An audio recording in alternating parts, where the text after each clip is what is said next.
ยุแห่งประเทศไทยให้ความรู้คู่ความสุขสถานีวิทยุกระจายเสียงแห่งประเทศไทยจังหวัดเชียงใหม่ AM 1476 กิโลเฮิรตซ์สถานีวิทยุภาคภาษาชาติพันธุ์แห่งเดียวในประเทศไทยที่มีความทันสมัยเชื่อถือได้สร้างอัตลักษณ์กลุ่มชาติพันธุ์สู่สากล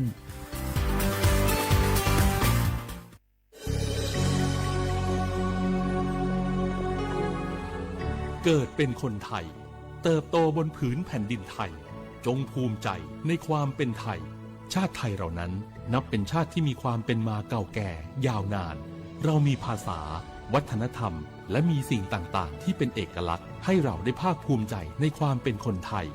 เราควรเห็นคุณค่าและมีความรักชาติหวงแหนแผ่นดินอันเป็นมรดกของบรรพชน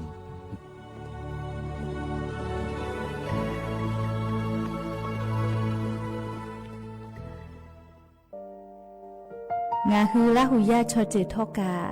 ไทยมีกูเวจอมออเอโลอาสะเลไกเปวิทัปปาตองาฮือมีมาลูจาเวโยงาฮือมีเวอเอโลแลมีจอมอเวอปาโลเกโลมุนอมาโคโลโกอิเปวิโยงาฮือเตกาเลเลกา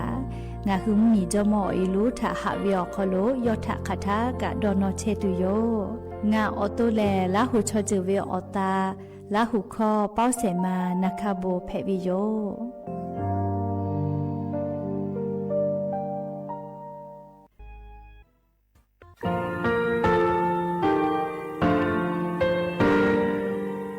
งาคือมีติปิเพกาวิเชลงาคือติกาติชูเลติเลเพกาวิมาเฮยาค่างาคือชอยาออตุคโลกาติเชวิออโครคาติผาคาชูโยอาชุโยวิโยกาคาเดติเลอติเกกาพุติลาวิทัปปาตองาคือชอยาอาสติกาวิโยงาคือออตุคโลออโครคากาติเชวิอือเวอีเวมาโกติยาเลเลทอกาอายีอือเวคาชเวเพวิโย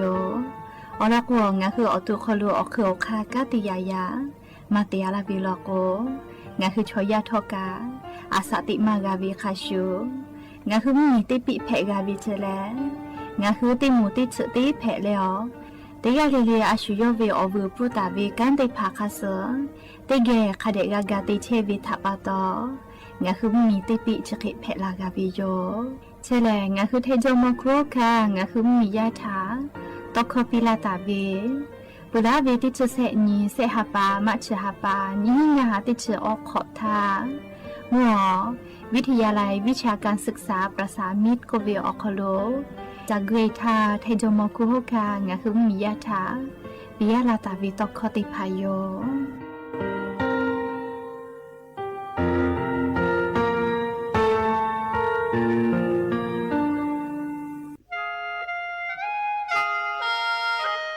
คณะรัฐมนตรีมติจอตาวิคาสนิชกอนิติชหปานิหิงหาขอชิสขอวิอยาวคโล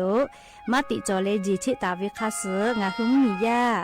บะติเวพ่อปะหาจอเชเวงาคือไทมีกขอเชอวิชอติพาทะบะติปีแต่กุเลจิชิตาวิคาสมีเวอเลียวค่ามาตราติชสอคโลกุบตาเวงาคือมีอคโลชอตอชอลุพ่อเวพระราชบัญญัตินิหิงาหันชนิขอคโลกุบตาวิคาสไทมีกคโลพอลุลาเลเชลามอวิชอติพาและทะเบียนประวัติพาคเดเจจอวิชอติพาไทมีกคโลลุลาตาวิมีเวอเลียวค่ากฎหมายคาสคเดลุลาเลเชเพตุอโปงาคือมียติพาถะสถานะคนต่างด้าวเข้าเมืองโดยชอบกฎหมายก็เวบะติพาติปีแต่ก็แลจิชิตาวิโยเปิดตาเลมาตราสือทวิอคโลกโกบุตาเวพระราชบัญญัติสัญชาตินิหิงาหาฮิขออคโลกโกบุตาวิแลงาคือไทมีกคโลปอวิชอไม่กะอปออิติพาไทมีกคโลเชมอและทะเบียนประวัติอคโล บะมาโจเฮเวกายาติพาแลสัญชาติไทยติพาลอเพวิเจกุที่ออติอคโลโลโกสำนักบริหารการทะเบียนกรมการปกครองออติอคโลกาจาจาดาเลกาจาลวยวิเจออกาญูเวตันจาวติพาแลนี่คือทะเบียนประวัติคาสอเภอซานาอคโลอาจุยากาติเวอญอยาอคโลจาลวยเพวิเจนี่ชกอนี่ติชะปานี่หิงาหาขอชกอขออุโสติแม่เจกาเลงาคือไทนิกอคโลมาติคอรมอนี่ชกอนี่ติชาปานี่หิงาหาขอชสขออคโลจีทิตาเวคาสงาคือมียาบะติพามาจอเฮเวไม่เลกะบะมาจอกะไทนิกอคโลเซเชเพตุเวบะติพาติปีแต่โกเลจีทิตาเวคาสติปอกอยู่เวลาเลนอลาวิโยแม่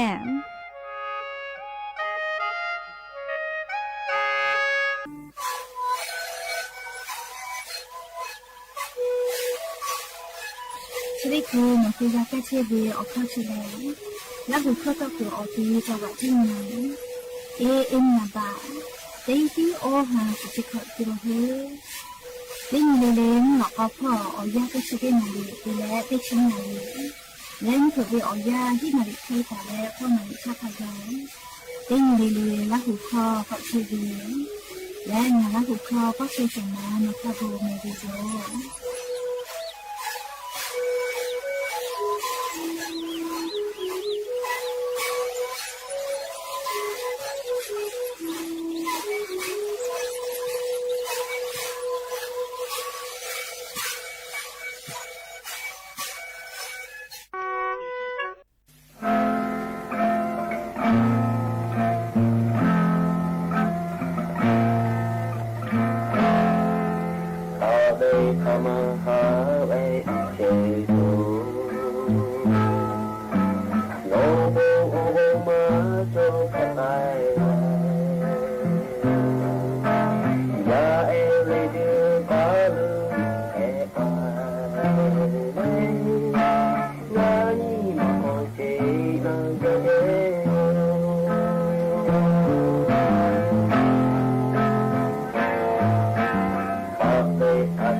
บุดาจาวิโย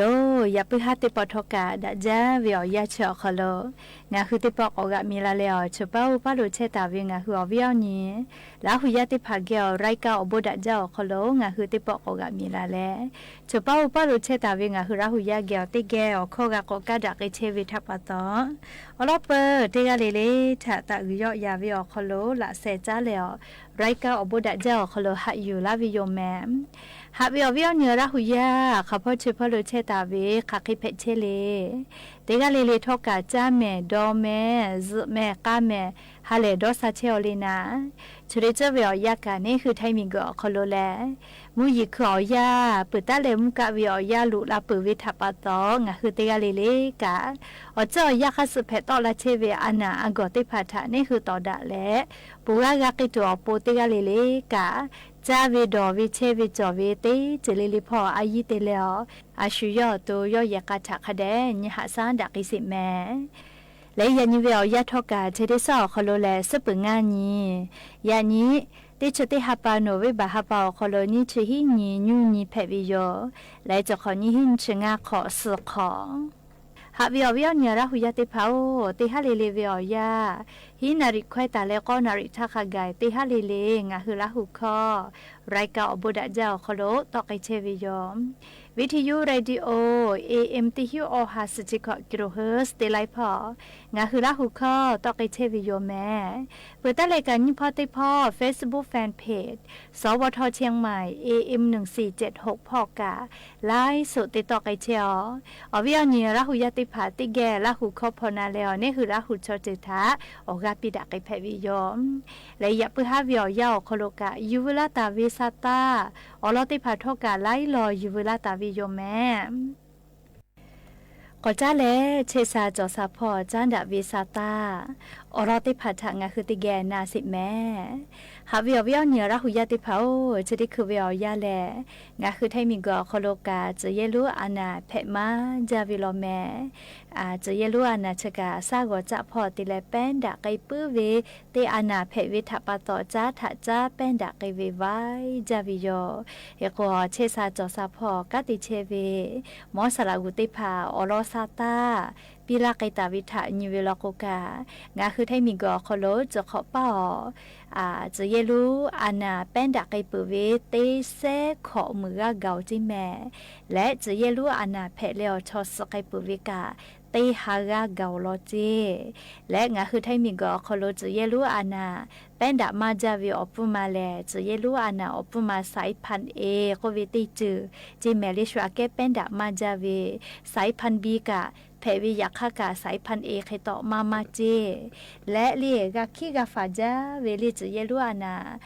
เพแล้วเพวิทยาธาลิกาเพวิทยาธานาจากเกลาเวียชมอเลยยะไอติผาเจนิวิทยาธาลิจะขอเวียยากางาคือไทมิงกอคโลกาลิจเยลุอานากาที่แป้นดักไอเชเวสาลือเลกาลิอเจ้ายาชริยาเวียยาโยแม่มุยิขอยาปือเลอมกะเวียยาตาปอลุลาเกหิทาจะเยลุอานาเพมาจาเวียยาเพวิโยจะรับปะโตเลียวเวียเนียละหุยาติผาทกาชริเจเวียยาเลยนี่คือตัวจะเยลูอานาจะได้ผ่ามากาแพกไอตูเลติกาเลลิกาคาเดฟ้าหมอกอพาหุเจนากาอนามัยกุเจละเซชเชเจแม่และจะเวียคู่กาลิงาคือชอเชมาจากือมูฮอโตโลโลมากาคือเจนุเจกากอตีชออมูลุพุมาจาวิอตีติภากะจอกิเจและเรียงาคือจะเยลุอานาจะเพปื้อเวลกุกามากานามาจากิตัวอโปงาคือติกาลิลิกานัสวะสิติภากะคเดจุฟาจิแมหาวิอวิอเนียราหุยาติภาปุลาตาวิชติฮาปอติชติฮาปอโคโลเจติกาจะเยลุอานาเป็นดามาจาวิเลเลียอมูลุติพุเป็นดาวิเลทอโคโลเชวิทอยาอมูเกี่ยวติและยาเอลิฮิจอยแยอมูอโคโล รอจิแม่และเล่เป็นดามาจาเวเลชออมูลุติเกพุและอลอฮีเวกาฮีเวอมูขอเจมาวิยาเซทาโกไกเปเวคาชูจะเยลูอานาอปุมาเลสายพันธุ์ A สายพันธุ์ B จอวิโยอยากข้างคือไทยมิงก็คโลเป็นดามาจาเวอสายพันธุ์ A H1N1 อปุมาติยาเจสุดขอเปอร์เซเคมอวิจิแม่เล่คาเตเลนิเวติยาธางาคือไทยมิงก็คโลเล่จะเยลูอานาแผ่แล้วเซมาเวติผาแลเมาเวแลเรียงอ่ะคือชมชเกติผาแล้วอตุคอโลอานาจอตาเวติผาแผ่วิเจ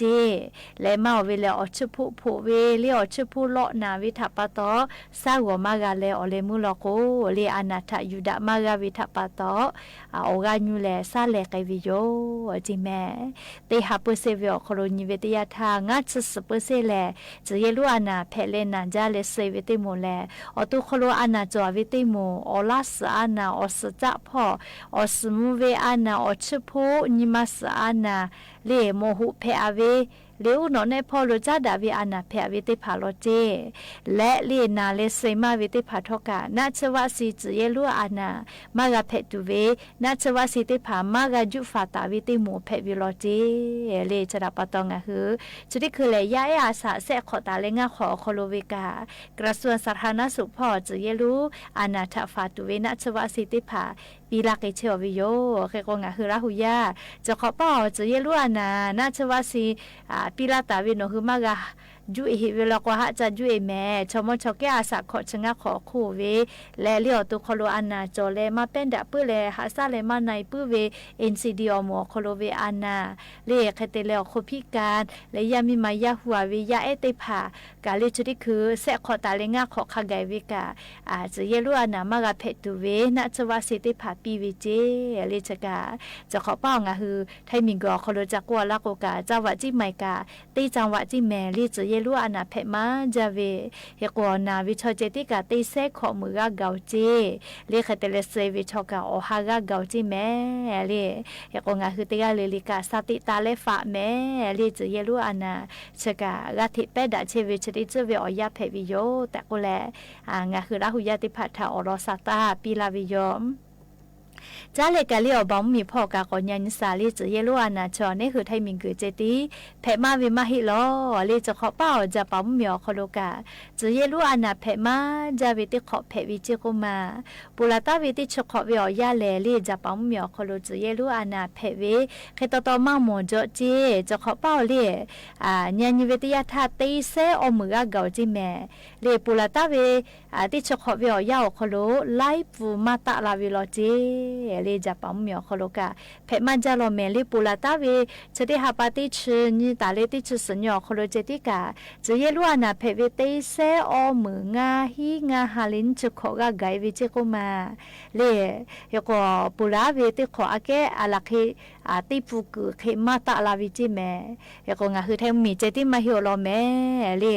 จะปั๊มเหมียวคโลกาเพมันจะรอแม่เลชุดิคือจะเยลูอานาเพมันจะเวเลจะปั๊มเหมียวคโลจังหวะมีอย่างงี้ก็เวติดต่อพ่อจิแม่เลก็น่าจะเยกะบีลายโยเจเลจะรับปะตองคือติกาเลลิกานะเลจะเยลูอานาเชเลนากาวิโลก็ฝากาวิโยจะเยลูอานาเชกาซาก็จะพ่อเป็นดาเวเชื้อไวรัสติยาเพวิโยยก็จะขอวิยาอปุมากาลิเซจือจอวิเจสายพันธุ์ A B C จอวิเจอยากข้ามาเวสายพันธุ์ A อปุมาติยาโลจิเมลิเป็นดามาจะเวลิชกาจะเยลูอานาทาจันดาเวซาตาอลอติผายูเวลาเลงาคือราหุยาติผาทาอลอซาตาติผาจะเขกาลาวิโยแม่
giờ nhìn ở tô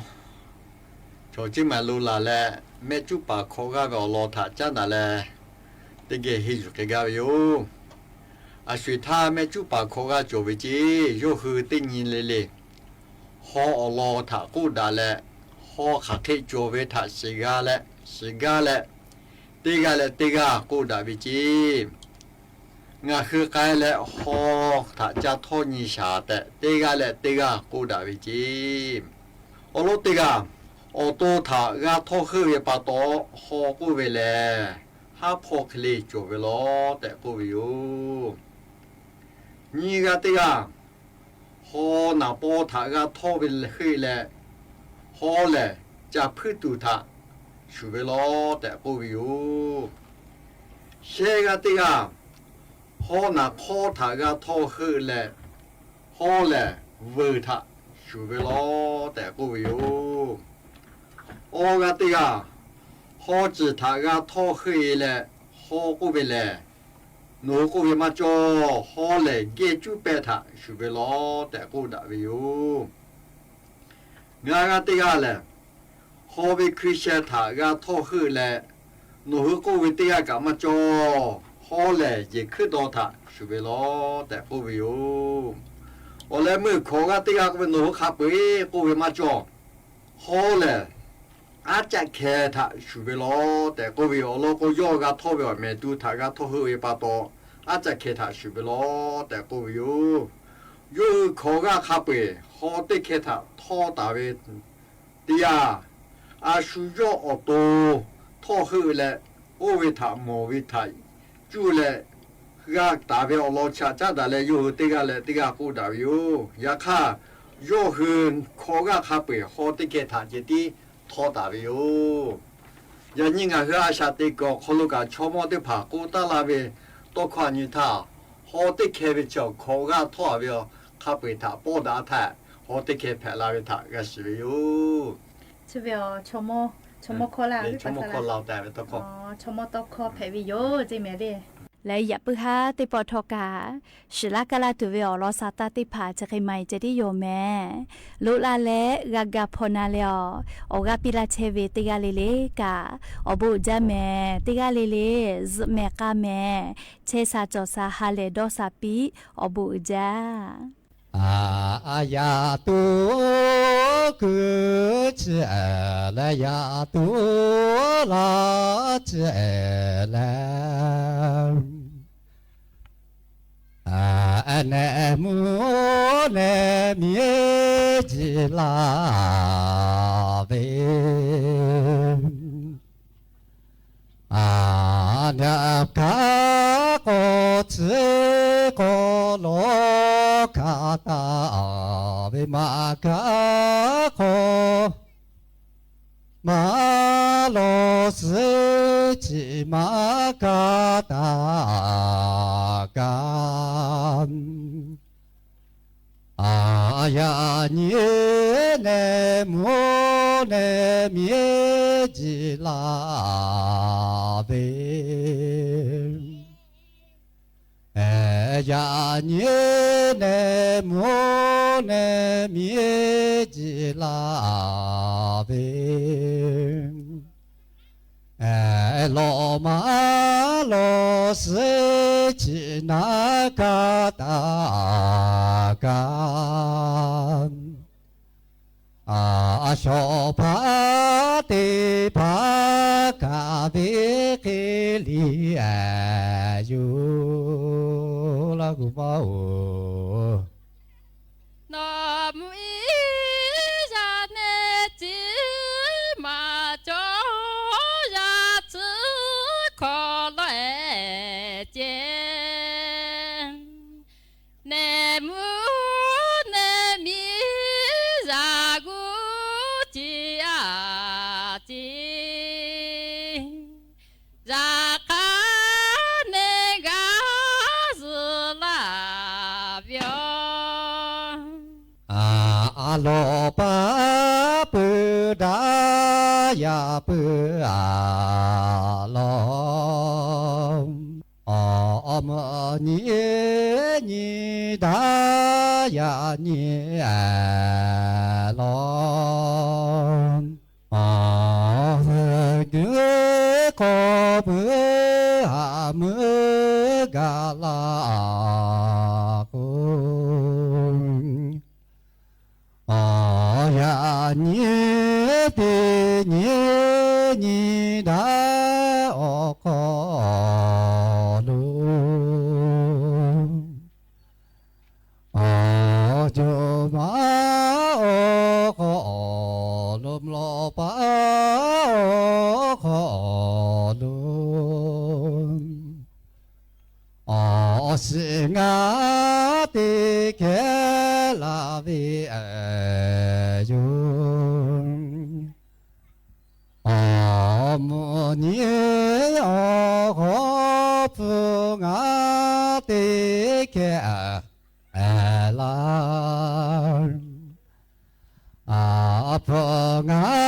되미 부가이 알라 되미 고구즈베지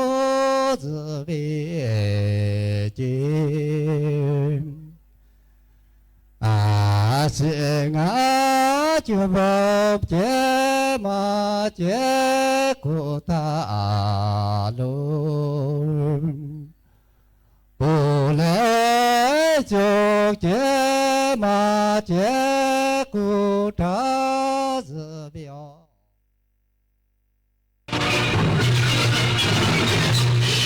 สถานีวิทยุกระจายเสียงแห่งประเทศไทยและเครือข่ายทั่วประเทศเสนอข่าวต้นชั่วโมงรู้เร็วรู้จริงเกาะติดทุกสถานการณ์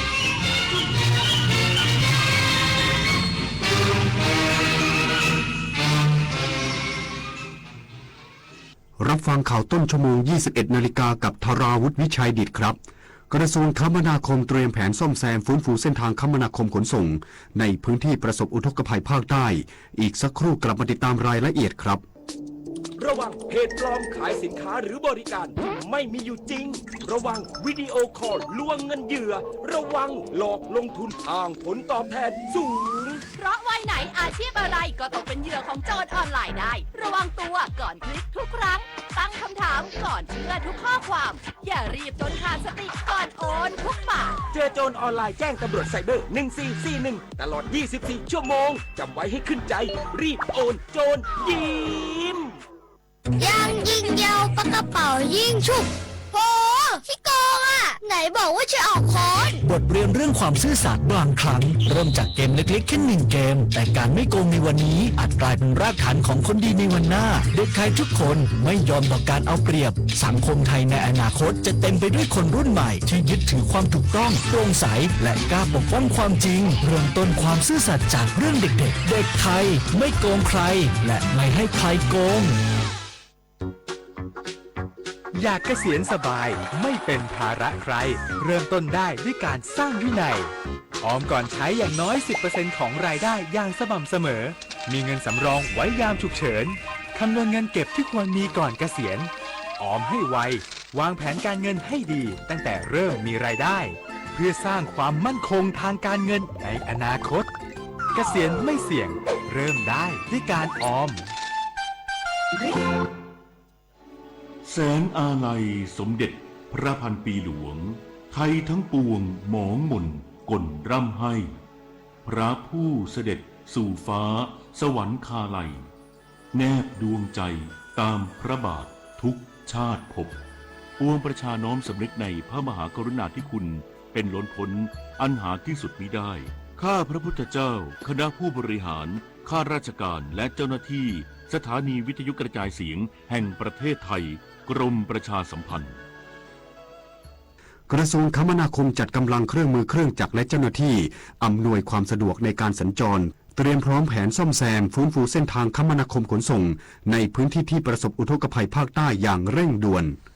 นายชยทันพรหมสอนปลัดกระทรวงคมนาคมเปิดเผยว่าจากสถานการณ์อุทกภัยในพื้นที่ภาคใต้ส่งผลกระทบเป็นวงกว้างในส่วนของกระทรวงคมนาคมได้จัดตั้งศูนย์บูรณาการสั่งการคมนาคมเพื่อติดตามรายงานสถานการณ์ระบบคมนาคมให้เป็นปัจจุบันและช่วยเหลืออำนวยความสะดวกในการสัญจรให้กับประชาชน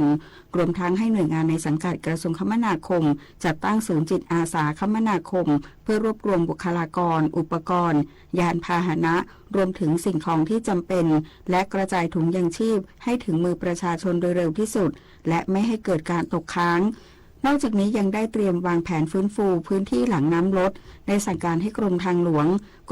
งชนบทและการรถไฟแห่งประเทศไทยระดมเครื่องมือเครื่องจักรและสรรพกำลังเจ้าหน้าที่จากทุกภูมิภาคทั่วประเทศเพื่อซ่อมแซมบูรณะเส้นทางคมนาคมบ้านเรือนประชาชนและโครงสร้างพื้นฐานคมนาคมที่ได้รับความเสียหายให้กลับคืนสู่สภาวะปกติโดยเร็วรวมถึงจัดเตรียมทีมสำรวจพื้นที่เพื่อประเมินความเสียหายเบื้องต้นก่อนดำเนินการจัดสรรงบประมาณในการฟื้นฟูต่อไปนพศรแก้วคำรายงานสำนักงานคณะกรรมการการอาชีวศึกษาส่งทีมฟิกอิทอาชีวจิตอาสาฟื้นฟูพื้นที่อุทกภัยหาดใหญ่พร้อมลำเลียงถุงยังชีพช่วยเหลือเร่งด่วนนายยศพล เวนุโกเศษเลขาธิการคณะกรรมการการอาชีวศึกษาเปิดเผยว่าระหว่างการลงพื้นที่อำเภอหาดใหญ่จังหวัดสงขลาเพื่อติดตามสถานการณ์อุทกภัยได้ประชุมร่วมกับผู้บริหารสถานศึกษาเพื่อจัดทีมฟิกอิทอาชีวจิตอาสาในพื้นที่ให้เข้าฟื้นฟูทันทีหลังระดับน้ำลดลงโดยเบื้องต้น30จุดซึ่งกำหนดแนวทางการช่วยเหลือเบื้องต้นคือขนย้ายสิ่งของภายในบ้านล้างทำความสะอาดบ้านเรือนหลังน้ำลดให้บริการตรวจเช็คและซ่อมแซมเครื่องใช้ไฟฟ้ารถจักรยานยนต์และอุปกรณ์จำเป็นและฟื้นฟูพื้นที่ชุมชนทั้งนี้ให้ประสานการทำงานร่วมกับหน่วยงานในพื้นที่และหน่วยงานด้านความมั่นคงเพื่อให้การปฏิบัติงานมีประสิทธิภาพและปลอดภัยสำหรับส่วนกลางสำนักงานคณะกรรมการการอาชีวศึกษาได้นำถุงยังชีพและสิ่งของจำเป็นลงพื้นที่ช่วยเหลือประชาชนที่ประสบอุทกภัยจำนวน500ชุดซึ่งมีเครื่องอุปโภคบริโภคยาสามัญประจำบ้านผ้าห่มและสิ่งของจำเป็นอื่นๆโดยออกเดินทางจากกรุงเทพมหานครในคืนนี้เพื่อแจกจ่ายประชาชนในอำเภอหาดใหญ่จังหวัดสงขลาปุริพัฒน์สอดการรายงานกระทรวงสาธารณสุขปฏิเสธกระแสข่าวพบร่างผู้เสียชีวิตจากเหตุอุทกภัยจังหวัดสงขลา300ร่างชี้แจงโพสต์จัดหาถุงใส่ศพเป็นการเตรียมความพร้อมจัดหาเผื่อใช้ในภายภาคหน้านายแพทย์ศักดาอันพาดรองปลัดกระทรวงสาธารณสุขชี้แจงกรณีที่มีกระแสข่าวว่าพบร่างผู้เสียชีวิตจากเหตุอุทกภัยในพื้นที่อำเภอหาดใหญ่จังหวัดสงขลาจำนวนมากถึง300ร่างโดยยืนยันตัวเลขดังกล่าวไม่เป็นความจริงจากการตรวจสอบพื้นที่ล่าสุดพบว่ามี117ร่างที่ถูกส่งมายังโรงพยาบาลสงขลานครินทร์โดยเป็นร่างของผู้ป่วยที่เสียชีวิตจากโรคปกติรวมอยู่ด้วยโดยยืนยันว่าร่างผู้เสียชีวิตทั้งหมดที่ถูกส่งมาจะเข้าสู่กระบวนการของนิติวิทยาศาสตร์หรือวิธีการชันสูตรเพื่อแยกแยะสาเหตุการเสียชีวิตอย่างชัดเจน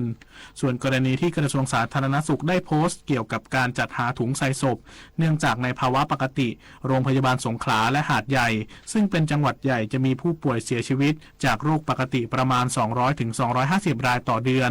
การสั่งซื้อถุงใส่ศพเป็นการเตรียมความพร้อมและคาดการไว้ล่วงหน้าจึงขอให้ประชาชนติดตามข้อมูลและตัวเลขที่ถูกต้องจากหน่วยงานของรัฐโดยเฉพาะจากกระทรวงสาธารณสุขและการแถลงของโฆษกประจำสำนักนายกรัฐมนตรี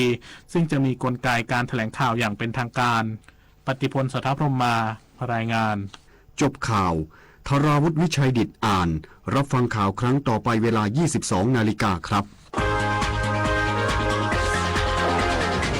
ติดตามข่าวที่นำเสนอไปแล้วได้ที่ www.thainews.prd.go.th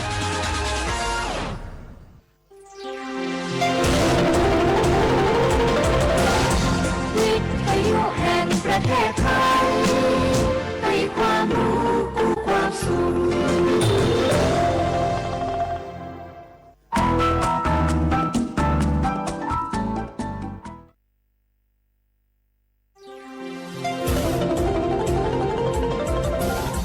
วิทยุแห่งประเทศไทยให้ความรู้กู้ความสุข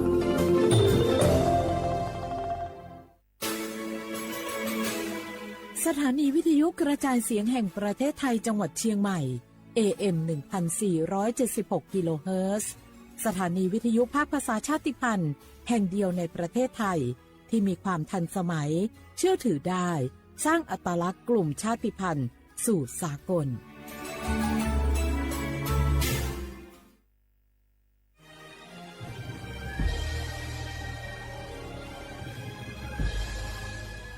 เกิดเป็นคนไทย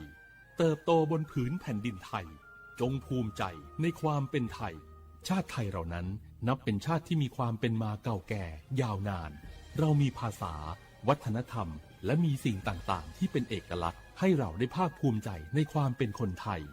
เราควรเห็นคุณค่าและมีความรักชาติหวงแหนแผ่นดินอันเป็นมรดกของบรรพชน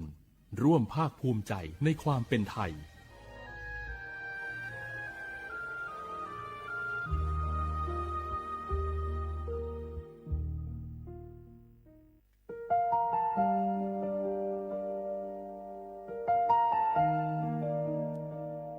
ขอน้อมเกล้าถวายอาลัยสมเด็จพระพันปีหลวงพระแม่แห่งแผ่นดินผู้ทรงเมตตาเหนือเกล้าขอพระองค์เสด็จสู่สวรรคาลัยข้าพระพุทธเจ้าข้าราชการและเจ้าหน้าที่สถานีวิทยุกระจายเสียงแห่งประเทศไทยจังหวัดเชียงใหม่กรมประชาสัมพันธ์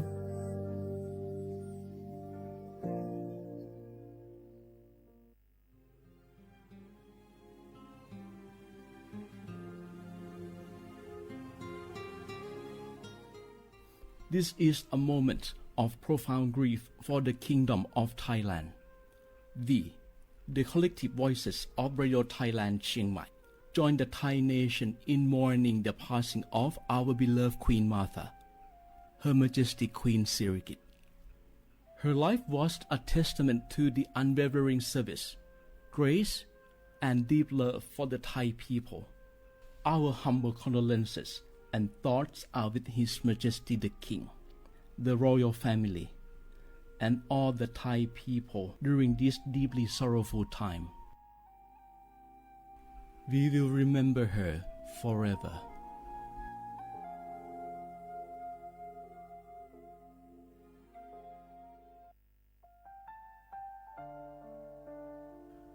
Adil Thai มิขอส่งเผาอามา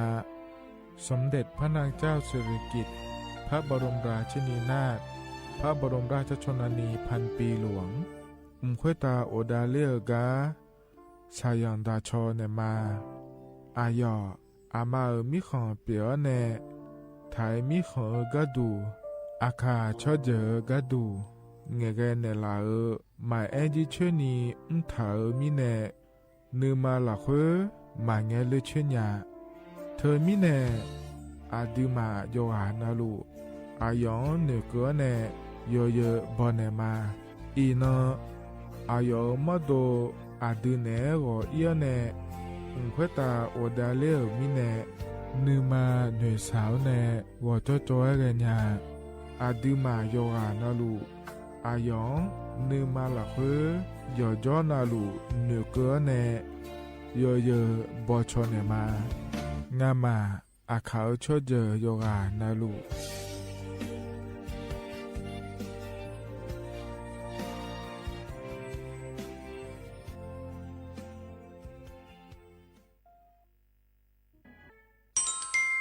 อาเย็นเยอะเจลังเงอานานิเชวบาลาเชสีอาคนนิพังอายาโกเชสิเงนอแต่ก็คณะรัฐมนตรีบอกเจ้าหลวงอาเย็นนี้สัญชาติก็กอสาลัวเดินชาวบ้านเนี่ยก็ดูเดและบอกจางอาเดยเยอะเด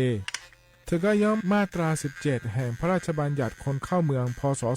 2522และขั้วเธอก็เธอแน่อาเย็นนี้เธอก็ถ่ายมิของหลักคุยพ่ออ้อเหลียวกับเมียนี่จอลาเดอเขาแน่รอทะเบียนประวัติและขั้วเธอย้อนฉายเยี่ยเดินนะขอเนี่ยเยี่ยเงี้ยวเธอก็ย่อหาก็ดูการขอสถานะคนต่างด้าวเข้าเมืองโดยชอบด้วยกฎหมายและขั้วเธอเดินอย่างไม่เจเดเยี่ยเงี้ยวเดข้อแน่เยี่ยเงี้ยวมาตรา7ทวิแห่งพระราชบัญญัติสัญชาติพศ2508อาเยนี้เธอก็ถ่ายมิของหลักคุยแต่แล้วแน่อาดามังนะอามาเธอก็ทะเบียนประวัติบุคคลไม่มีสถานะทางทะเบียนและอ้อเธออาเยนี้สัญชาติสัญญาไม่ได้เดเยเนียวเด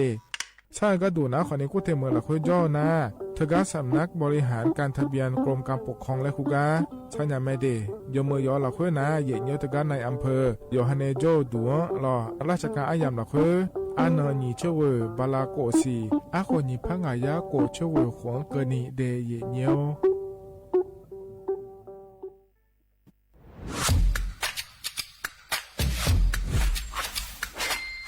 กลับมาแล้ววันนี้กับโครงการคนละครึ่ง plus รัฐออกครึ่งประชาชนออกครึ่งช่วยเศรษฐกิจไทยหมุนเวียนเติบโตถ้าเราช่วยกัน plus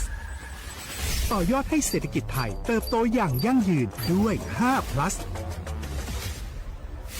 plus ที่1เพิ่มช่วงอายุผู้เข้าร่วมโครงการจาก18ปีเป็น16ปี plus ที่2เพิ่มวงเงินใช้จ่ายจาก150บาทเป็น200บาทเพิ่มพลังซื้อของประชาชนเพื่อกระตุ้นการหมุนเวียนในระบบเศรษฐกิจฐานรากลดภาระค่าครองชีพ plus ที่3เพิ่มสิทธิพิเศษด้วยการดูแลผู้ที่อยู่ในระบบภาษีให้ได้รับสิทธิพิเศษมากขึ้นเพื่อสร้างแรงจูงใจให้ทุกคนต้องอยู่ในระบบอย่างโปร่งใส plus ที่4เพิ่มโอกาสให้นิติบุคคลขนาดเล็กเข้าร่วมได้ให้ธุรกิจเติบโตเป็นกำลังสำคัญของเศรษฐกิจไทย plus ที่5เพิ่มทักษะใหม่เพื่อพัฒนาให้ร้านค้านำความรู้ใหม่ๆมาช่วยเพิ่มยอดขายลดต้นทุนเรียนรู้เติบโตและปรับตัวไปกับเทคโนโลยีใหม่เพื่อสร้างเศรษฐกิจที่แข็งแกร่งจากคนละครึ่งสู่คนละครึ่ง plus ไม่ว่าจะสั่งข้าวคนละจานชาเขียวคนละแก้วขนมเค้กคนละชิ้นหรือหลายๆชิ้นก็ใช้ส่วนลดได้ทันทีสูงสุดวันละ200บาทแถมใช้กับฟู้ดเดลิเวอรี่ก็ยังได้สำหรับประชาชนไทยอายุ16ปีเป็นต้นไปสมัครรับสิทธิ์ผ่านแอปพลิเคชันเป๋าตังวันที่ 20-26 ตุลาคม 2568สำหรับร้านค้าที่สนใจร่วมโครงการสมัครได้ผ่านแอปถุงเงินวันที่ 15 ตุลาคมถึง 19 ธันวาคม 2568 แล้วเตรียมพร้อมรับลูกค้าจากทั่วประเทศเพราะนี่คือโครงการที่คนไทยทุกคนช่วยกัน plus เพื่อให้เศรษฐกิจไทยโตไปพร้อมกันโครงการคนละครึ่ง plus ดำเนินการภายใต้เป้าหมายที่ชัดเจนของรัฐบาลในความต้องการกระตุ้นเศรษฐกิจลดภาระค่าครองชีพให้ประชาชนและยกระดับศักยภาพผู้ประกอบการไทยให้พร้อมในยุคดิจิทัลโดยยังคงยึดหลักความโปร่งใสตรวจสอบได้และป้องกันการใช้สิทธิที่ผิดวัตถุประสงค์คนละครึ่ง plus เพิ่มพลังเศรษฐกิจไทยพร้อมโตไปด้วยกัน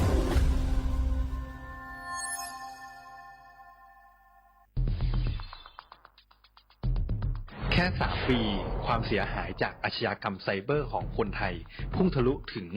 94,000 ล้านบาทหรือเฉลี่ยปีละ 30,000 ล้านบาททุก1ชั่วโมงเราเสียเงินกว่า 3.4 ล้านบาทให้กับมิจฉาชีพออนไลน์โจรไม่เห็นใจคนอาชีพไหนอายุเท่าไหร่สถานะทางการเงินแบบใดหมอพ่อค้านักธุรกิจนักเรียนแม่บ้านข้าราชการเกษียณทุกคนตกเป็นเหยื่อได้เสมอและวันหนึ่งอาจเป็นคุณหรือคนที่คุณรักเพราะจุดอ่อนร่วมของเหยื่อคือความเร่งรีบขาดสติหรือแม้แต่บางครั้งก็เกิดความโลภจนเกินไปอย่าปล่อยให้การกดคลิกเดียวลิงก์เดียวทำให้โจรยิ้มกว้างวันนี้ถึงเวลาแล้วที่คนไทยทุกคนจะต้องร่วมมือกันสร้างภูมิคุ้มกันอาชญากรรมไซเบอร์ช่วยกันหยุดก่อนที่ภัยไซเบอร์จะทำให้คนที่คุณรักและตัวคุณเองกลายเป็นเหยื่อ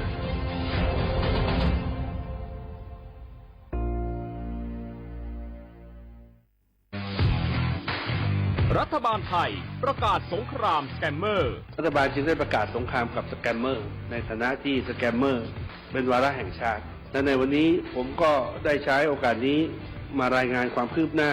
และเน้นย้ำถึงสิ่งที่เราต้องร่วมกันทำต่อไปรัฐบาลได้จัดตั้งคณะกรรมการอำนวยการป้องกันและปราบปรามอาชญากรรมทางเทคโนโลยีขึ้นมาโดยมีผมเป็นประธานด้วยตนเองเพื่อให้ทุกหน่วยงานทำงานไปในทิศทางเดียวกันเราได้มีการลงนามบันทึกความเข้าใจระหว่าง15หน่วยงานหลักทั้งภาครัฐและภาคเอกชนตลอดจนสถาบันการเงินเพื่ออุดช่องโหว่ทางการเงินและตัดเส้นทางเงินของกระบวนการอาชญากรรมเหล่านี้ให้สิ้นซาก รวมพลังคนไทยต้านภัยสแปมเมอร์นายอนุทินชาญวีรกูลนายกรัฐมนตรี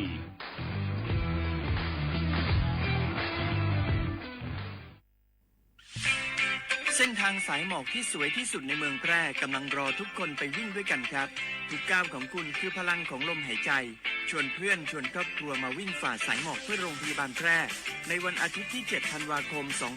2568 บริเวณลานกิจกรรมหลังวัดพระธาตุช่อแฮมาร่วมกันส่งต่อพลังแห่งความดีเพราะทุกก้าวของคุณช่วยต่อชีวิตให้กับผู้ป่วยในโรงพยาบาลแพร่สมัครได้เลยวันนี้แล้วไปวิ่งด้วยกันในวันอาทิตย์ที่ 7 ธันวาคม 2568 พบกันบริเวณลานกิจกรรมหลังวัดพระธาตุช่อแฮนะครับ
อุจิพออุดธรรมะเด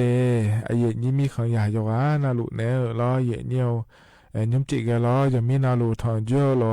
อเยนี่โยกานาลุเนอพยาทองเจ้ามีเดเยเนียวเดอุจิพอปะล้อเยเนียวฮกาเมียวโมดูล้อสวทเจ้าหมายแนล้อเยเนียเดียขาช่วยเจโยกานาลุเนอ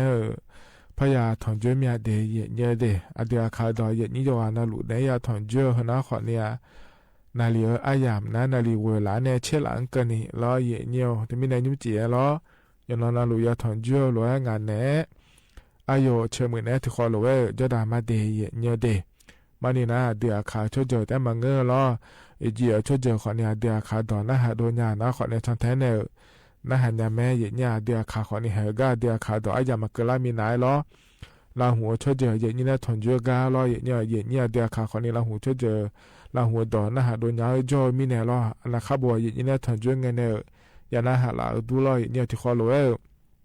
จอดามาเดยเนียวเดยเนียวยุจีน่างามาดูฮกาบยองมุดุมาจอเดอายาจังฐานในปิดยาเลยเนี่ยล้ออาคานุสองมาพูเราค่อยนะขอในขอสื่อยามีในทกาสื่อจากาโอดาเลอมาเนี่ยล้อแต่ไม่ได้นี้ทกาขอสื่อจากาเดินนะขอเนี่ยอาคานุสองานนี้ที่ขอรู้ว่าขอเนี่ยถอนจุนยามาเดรอเธอนี้เฟบัวไปในนะหาลัวเนี่ยงาไม่พอนะแม่เขามอหอเดินนะขอนี่ละอ้อเนี่ยลองเนี่ยฉอละยาไม่เดยเนียวเดคานิสอที่ขอรู้ถอนจุนมาเนี่ยล้อที่ไม่ได้นุ่มจีน่าอายาจังฐานในปิดยาเดยเนียวเจริญเงี้ยสอายามเราค่อยขอเนี่ยนี่นะยาถอนจุนเนี่ยก็ก็ยังมีก็ยังจะการกาด้านในบิสิปิกามาเนี่ยอุจิอายามเราค่อยขอนี่ยานะรวยจะการเกือบพายขั้นดงก็รอรัฐบาลป่าแม่นี่ยังพายก็แม่จะการด้านในบิสิปิกามาเดไม่ได้ย้อนรู้ชัดแท้นะหาลาวหลวนะหาเนี่ยแม่เดยเนี่ยที่เขาเราจะได้มาเนี่ยเราหึกันเนี่ยนะเนี่ยอันนั้นจะแม่จะการด้านมาเดยเนี่ยนิ่มจีหึกันเนี่ยเนี่ยทนจูอเดียขาอันนั้นนะเนี่ยที่นั่นฉลางเดยเนี่ยเดบาลาสีนะคนเนี่ยเช็ดตีสี อาโคนาใช้ที่โคงาเดเยเนียวไทยอันนั้นอินาวันศุกร์และแม่เยเนียอันนั้นอันนี้เชี่ยบาลาสีนะรอเยเนียวพฤศจิกายนและขั้วสีเดอาโคนาคนนี้พังายาโกเชี่ยงาเดเยเนียวนาโคตัวลาโตรอเยเนียทองเจออินาอายามละขั้วเดนิจิอายามละขั้วเดเยเนียเดอันนี้ก็แหลมถามเมจะการได้มีนะรอเยเนียวต่อชาติบิมเลอพระนาหาดามาเยเนียรออายุมีเกินเนอชาต่อชาเยเนียเชโคโคเงยากาเกาแล้วชาต่อชาเมเดเยเนียเดต่อชาบิมที่คอโลเอนาหาเบียดามาเยเนียว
เธอนะขอนี้ยังมีเกินเนอชาต่อชารออย่างเงี้ยหูบานเนอ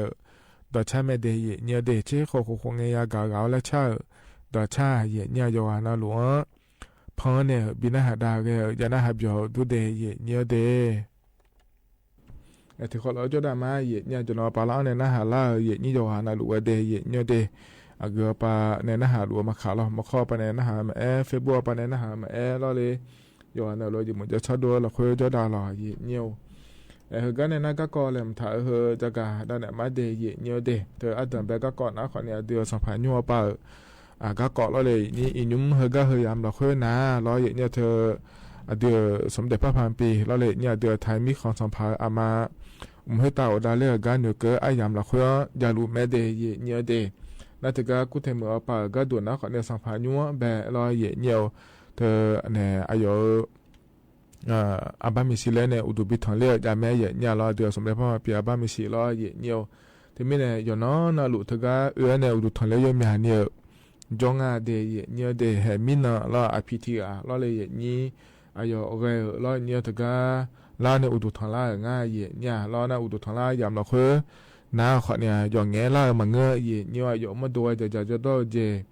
แล้วหัวเนี่ยลอยเนี่ยลาง่ายเดเย่เนี่ยเดหน้าจะต้องเจแล้วหลังอยู่หาก็ดูแต่มาเงยเขาก็ลาเดก็ดูเอง่ายเทเย่เนี่ยเราอยู่กันนะหลวงอย่าปีจะเดินเนี่ยก็ดูแล้วก็แล้วหัวเนี่ยเราลักเกอง่ายเดเย่เนี่ยเดเธอมีเนี่ยเราเย่เนี่ยอยู่นะหลวงเราอยู่หาแต่ก็อีกหมอเมียเลยแล้วนะขอเนี่ยเราอยู่น้อนะลูกอีกเนี่ยไม่ได้อายุกุลอนเนี่ยก็ดูรอเยเนี่ยอีกเนี่ยแต่ได้อยู่หานะลูกได้เยเนี่ยเด้นะขอเนี่ยรอเยเนี่ยเธอเนี่ยอาดัมเบก็เยเนี่ยจะก็ก็ได้เนี่ยบิสิบิกาได้เยเนี่ยเจ้าที่ก็ดูนะขอเนี่ยก็เดือดถ่ายมีคนได้ดาวปะรอเยเนี่ยยุ่งอายอมยามมือเราคุยเราเนี่ยยอมยาจังหวะเราคุยจู่แต่ละเราบาหือดาเราเนี่ยสารุแม่ในเย็นนี้น่าจะก็จะลังยาชอตาสาเจลนะขอในอำเภอหาดใหญ่จังหวัดสงขลาแล้วคูก้าเย็นเนี่ยเดี๋ยวในหมุตีเราคณะหมุตีเอียเนี่ยอันดับเป็นเนาะเนี่ยกับมุลุแม่เย็นเนี่ยเดี๋ยวจะลังเนี่ยมีเนาะขอนี่เราเย็นเนี่ยจะก็อุตส่าห์นาลีเชลาที่เกิดอายามาเราคุยเดี๋ยวในหมุตีนายอนุทินชาญวีรกูลเขาเนี่ยเราเดี๋ยวมีเขาปะง่าเดี๋ยวเนี่ยเดี๋ยวที่เขารู้ว่ากูเนี่ยบ่จ่าง่าเย็นเนี่ยเราถึงก็เนี่ยเย็นเนี่ยเราชอบก็ดูเดแล้วเราเย็นเนี่ยอินุ่มแต่ก็อำเภอหาดใหญ่จังหวัดสงขลาไปก็ดูนะเราเย็นเนี่ยอีจู่ดอนดาราเธอจะกักขายง่ายเย็นเนี่ยเรากักขายมีเนี่ยก็เนี่ยนะไม่หัวไปก็ดูเย็นเนี่ยชอบเดแล้วแหลมถางง่ายเย็นเนี่ยเราเธอก็เย็นนี่เนี่ยก็มั่วมาเยอะเดี๋ยวเรายุ่งก็มั่วเยอะเบอร์เราเนี่ยเราอยู่พอนะรวยสายมิเนี่ยเราเลยเย็นนี้เธอนะคนนี้ก็จะมั่วจะขอโทษเธอนะคนนี้ก็จะมั่วเผลอแล้วชาวบ้านเนี่ยเจ๊เนี่ยเดี๋ยวตัวรู้แล้วมาชาวบ้านยังงาล่าแล้วรอเย็นเนี่ยรัฐบาลปะขอเนี่ยชาวบ้านเนี่ยมาเดแล้วงานถี่เนี่ยนะเธออยู่หายุ่มลาซาเมืองมารอเย็นเนี่ยเธอก็จะได้มีพาดาอย่ามาเจสากรเครดิตยูเนี่ยหัวปานเนี่ยมารอเย็นเนี่ยธนาคารปานเนี่ยมาเดเย็นเนี่ยเดแล้วเธอก็บริเวณเลยเดือขอเนี่ยเราอยากใครจะชวนเดือขอเนี่ยชาวบ้านเนี่ยมาเดแล้วตัวเกิดงานเธอเย็นเนี่ยเดน่ายอมอยากเจจ่อเยอะก็เราคุยขอเนี่ยเราประกันเจ้าถาเดือนนะขอเนี่ยประกันปานในยุคขนยาวโลเราประกันมาเดือนนะขอเนี่ยยุ่งในชาวบ้านในยาผ่างานเลยเหลือเนี่ยขอในชาวบ้านเนี่ยเล่นมาเดแล้วงานเธอเย็นเนี่ยล้อแล้วหัวก้อนเนี่ยนะขอเนี่ยล้อเย็นเนี่ยเธอเนี่ยเย็นนี้ก็บิดมัวแต่ยาเนี่ยก็ดูล้อเย็นเนี่ยเหลือในชาวบ้านเนี่ยเล่นมาเจเย็นเนี่ยล้อเธอมีเนี่ยเดเย็นเนี่ยเดมีเนาะก็ดูนะขอเนี่ยล้อเลยเย็นนี้ทุเรศยาบอจ่างานเดรัฐมนตรีเอาไปก็ดูรัฐบาลเอาไปก็ดูแต่ก็อย่างนี้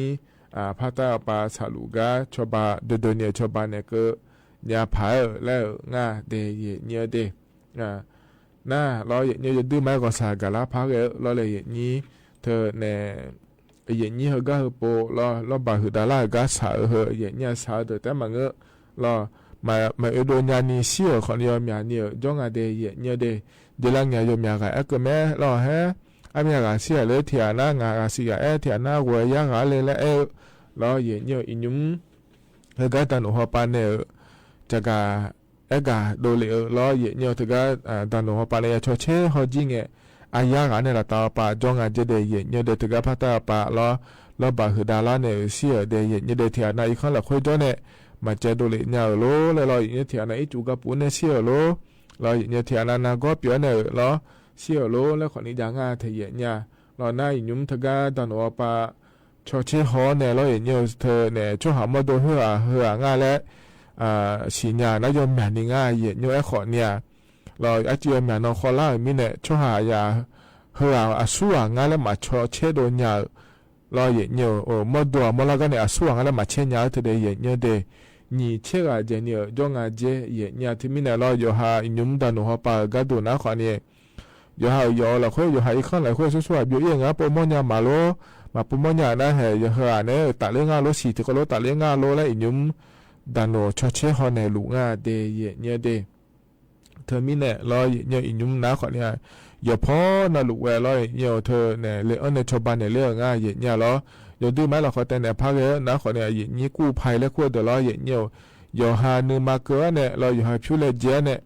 อย่างนี้ตัวก็จะพอสาลัวเด้อชาวบ้านเนี่ยเยอะเดี๋ยวยอมอย่างเนี้ยถ่ายมีคนเดินเนี่ยแม่อย่างเนี่ยเขาก็ปวดนะเราเขาก็จะมาเมื่อเราคุยขอเนี่ยเราอย่างเนี่ยเธอเนี่ยยอมอย่างมายอมอย่างมูเธอก็จะพอเยอะเนี่ยอย่างเนี่ยชาวบ้านเนี่ยเยอะเดี๋ยวอย่างเนี่ยเธอเนี่ยชาลูเด้อเราเนี่ยชาวบ้านโดนเนี่ยเลี้ยแม่หมอบินเนี่ยเยอะแม่ให้มีน้องเนี่ยเขาก็จะมาเมื่อเราคุยปากก็ดูนะคนนี้เขาจะบอกเราเนี่ยเขาเนี่ยจะโดโลเจยมอย่างเนี่ยเขาก็จะมาเมื่อเราคุยในที่บ่ายอย่างนี้พาตาปานปีก็เยอะก็ดูเดลเลอร์ทอนเนี่ยเยอะยังไม่เดย์เนี่ยเดย์เขาก็งามาเมียดูเราคุยขอเนี่ยเจริญเนี่ยยังเนี่ยเราส่วนมาขานึงมาเกินในชาวบ้านเนี่ยยังไม่เดย์แล้วนะขอเนี่ยก็เจริญเนี่ยเราเนี่ยยมอย่างเนี่ยเมียบินเนี่ยเกินแล้วยังไม่เนี่ยแม่อยู่อ่ะนะรู้ก็เลยถึงมาเดย์เนี่ยก็ไปบินเนี่ยชาวบ้านมาขาเราเนี่ยเมียเงยเจผิวอยู่หากันเนี่ยรู้ชาวบ้านมาขาเราเนี่ยเดือดถ่ายชั่วหาอยู่ดื้อไม้หนึ่งไม้ยมือที่มีของแม่เนี่ยแล้วก็สาวชาวบ้านอย่างเจเลยนะคนอยู่หากันเนี่ยรู้รอชาวบ้านเนี่ยแม่เนี่ยที่ไม่ได้อยู่อ่ะนะรู้เราเนี่ยก็เลยถึงมาเดย์เนี่ยเด็กก็เนี่ยพัตตาปากก็ดูเนี่ยเกินเนี่ยชาวบ้านก็เนี่ยเลี้ยอยู่อ่ะนั่นรู้ว่าเดย์เนี่ยเด็กก็เนี่ยนะมีหัวปากก็ดูคนเนี่ยรัฐบาลไปอุศงานเนี่ยรู้แล้วมีน้อยาบอจารู้ว่าอายุที่อายุแล้วเนี่ยถึงก็พอจ่อเด้อชาวบ้านด้านเนี่ยไม่เดย์เนี่ยเดย์มีในหัวหน้าคนนี้ถึงก็เนี่ยภาคใต้ปากก็ดูแล้วจะก็ด้านเนี่ยในบีซีบีก็เลยเดย์เนี่ยถึงก็ถึงก็เนี่ยตาเล่นี่เนี่ยแล้วถึงก็อันนั้นสิ่งนั้นน่าก็ล่าบลาหน้าเชล่าเสียงเนี่ยการสอบท้องถิ่นและขั้วเธออย่างง่ายเนี่ยอบตเทศบาลหอปากหมอเดอเลยเนี่ยเธอเนี่ยสิ่งที่เขาเชื่ออย่างง่ายเดียเนี่ยเดไทยมีคนเดนี้ล่อเธอเนี่ยอันนั้นสิบลาเชนีเสียจนดามาเดแล้วทุเรศจากการโดยแม่เนี่ยขอนี่ล่อเนี่ยยุ่งเถอะไทยมีคนได้เอาปลาพัดใต้เอาปลาหนาล่อเนี่ยอีจูล่อบาหือดาราเนี่ยสาลูมีเนี่ยทุเรศจ้องยศงานเจเนี่ยเธอมีเนี่ยล่อเนี่ยเธอก็สูงสอบภาคใต้เขต1ให้ในเขต2เธอเลยเนี่ยจอมบินางาเดยเนี่ยเดยก็อยู่นั่นว่าอันนั้นสิ่งนั้นเฮน่าเชล่าเสียรอเนี่ยสก็อยู่กันเชื่ออันนั้นฉลาดแม่เนี่ยการสอบท้องถิ่นและขั้วเธอแล้วเลยนี้เธอมีเนี่ยไทยมีคนโดยนี่รอเนี่ยอันนั้นสิ่งนั้นเธอก็อยากจะให้แม่เด็กขอเนี่ยช่วงนั้นเกิดรู้แล้วยุ่มพัตตาปาไทยมีคนได้เอาปลาล้อบาคือล่ายาวมีเนี่ยรอเนี่ยภาคใต้เขต1เขต2เธอก็มาจ้างงานสิเดมาจ้างงานสิเดเนี่ยเดนี้ราชการปามยอมหมอเนี่ยร้อยเนี่ยเธอเนี่ยอบตเทศบาลหอปังอบจหอปังก็มีหมอเมียเลยแล้วชอการสอบท้องถิ่นและขั้วเธอชมแล้วดังถ่ายจีนอันนั้นสิเงี้ยเนาะรอยาจ้องมาเลยแล้วนะคนนี้ยุ่งหัวยามแต่คุยยามมันที่ยังงั้นสิเดย์เนี่ยเดย์อยู่อาคาเลเจียวเนี่ยอยู่อานารู้ว่ายาบีมาอยู่ว่าเดี๋ยวอาคาชดเจอมาเทียเนี่ยแล้วในยาเดอแล้วอาตามายี่ละคุยสมบัติจงงานล่าแล้วเนี่ยหาตามาอยู่ดื้อไม่เลยเจเนี่ยอยู่หายาบีมาล่าก็ดูชอนบิทามินเนี่ยก็ดูแล้วอยู่หายาเลยเจเนี่ยสมบัติจอแล้วเนี่ยปียาจอเจียวคนนี้เนี่ยจอแม่เนี่ยที่มีเนี่ยอยู่หาเนี่ยทุ่มท้าล้วนแล้วราชการปากก็ปามหยอกเมื่อละคุยเกิดมอคนเนี่ยมาเลยเจน่าเปลี่ยนเนี่ยแล้วเนี่ยเธอเนี่ยเธอมีเนี่ยแล้วอยู่ขายเลยเจียวเดแล้วก็บีหมอเมียเดย์เนี่ยว่าน่ารู้ว่าเดย์เนี่ยเดเฮน่าคนเนี่ยจะที่เกาะล้อเนี่ยจะกะกะได้เนี่ยบิสิบิกาเดย์เนี่ยเฮกันนาเนี่ยแต่ชาติบิมแล้วพนาหาดามาเดย์เนี่ยเดแต่ชาการยุ่งพันในบินหาดาเฮบิมนาล้อ มามีเขาปานเนี่ยอายาเดและบอกทันได้ยังไงเนี่ยฮู้บานเนี่ยแม่เดเยเนียวที่ก็ดูและชาต่อช่างเยเนี่ยที่ขอร้อยนะฮะจดามา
อาธนาขอนี่อาเดียขาวต่อชายุ่มฮกาเยเนียวเพราะในบินาหาดาล้อเยเนียวอายานาหาเบียวดูเดเยเนียวเดฮกาจะนอปาลาในนาหาลาเยนี้ยอนารู้เอลดูธรรมะเดฮกาเฟบัวปานในนาหามาเรามาข้อปานในนาหามาเรางานแน่อายุเชื่อมือแน่ที่คอรู้เอลยอดามาเยเนียวเยเนียวเดฮกาในนักก็เลมถาพระจักาดาลองในมาเดเยเนียวเดเยเนียวให้อีน้องเนี่ยเราต่อปะล้อเยเนียวที่บาลาสีจีเรื่องเงินก็นี่ล้อเยเนียวอยู่ชาชอเชื่อพอปาเนี่ยจะกาเดโดเลเดเยเนียวเดอินุมก็ยามเราค่อยนะขอเนี่ยถึงก็ จะและอ้อนเล่าอย่างงาเจเย็นเนี่ยเดือไทยมีขอแน่ล้อเย็นเนียวเธอแน่จะแล้วชมยนาขอเนี่ยโคโต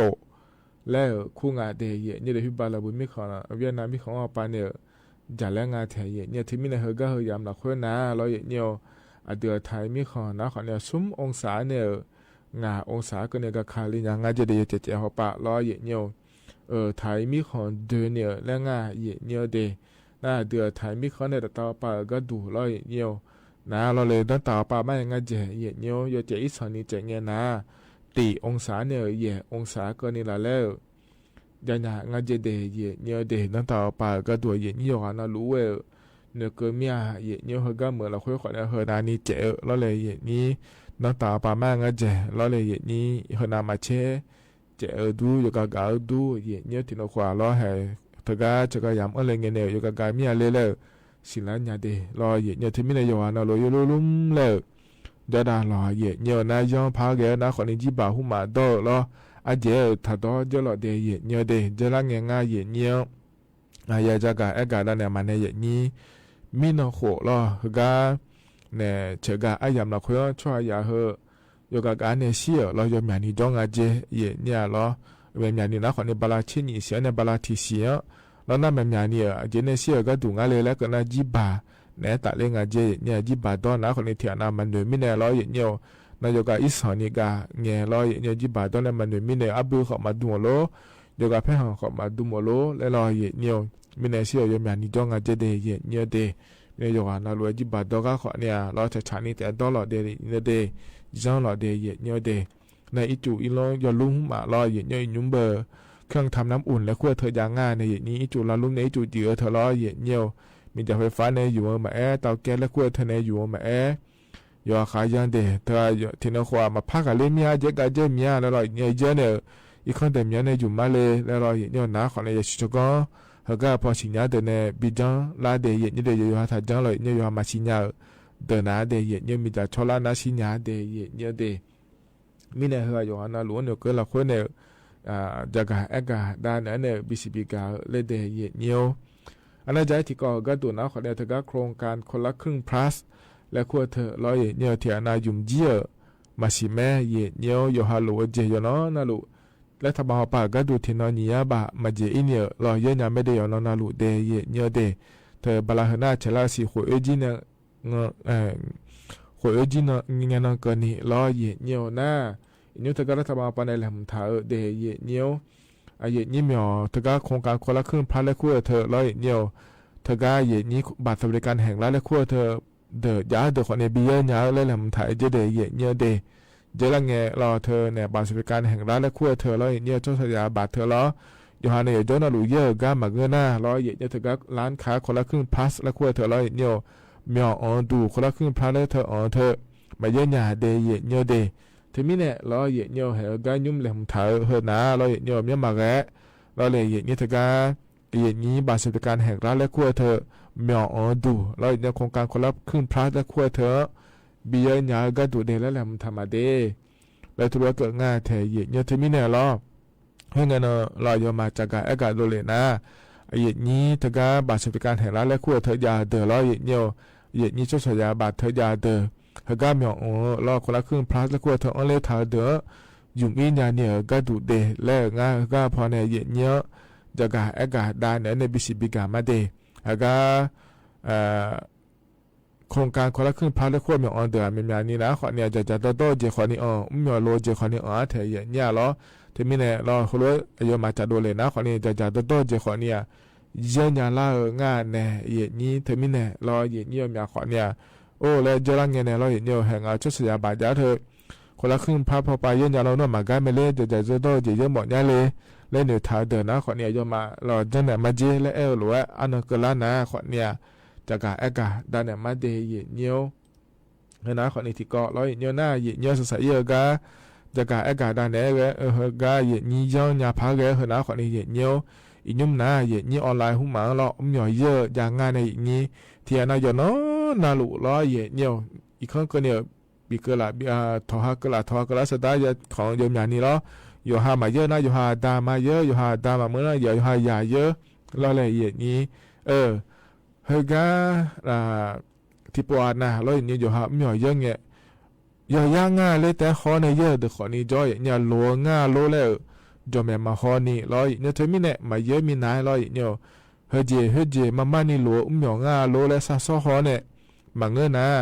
ถ้าเยอะหล่อเดียเนี่ยเดี๋ยวยากาแต่ขอนะเกิดเจขอเนี่ยสายเนี่ยอยู่ฮะก็ต้องมาช่วยมีเนี่ยเราอย่างมายาจุ่มเนี่ยสุดท้ายสุดมีแต่เยอะเจแต่เธอเนี่ยเดที่มีเนี่ยมาเยอะมีนายเนี่ยเราเนี่ยโลเจง่าโลมาโลเจง่าโลอันนั้นโลก็ดูง่าเลยซาซอขอเนี่ยเยอะหล่อเนี่ยน่าเยอะเนี่ยนะขอเนี่ยพม่าธัญญาก็เนี่ยเรายุ่งเบอร์พม่าธัญญาเยอะเนี่ยเยอะเนี่ยดูยังง่ายเนี่ยเนี่ยออนไลน์เขาไปเนี่ยเราเนี่ยพม่าธัญญาก็เนี่ยเยอะเดย์เนี่ยเดย์เฟซบุ๊กหุ่มอันเนี่ยนะขอเนี่ยอาจียุ่งมือพายาชอชิฮองาเทียเนี่ยเราอาสู้อาเกอแล้ว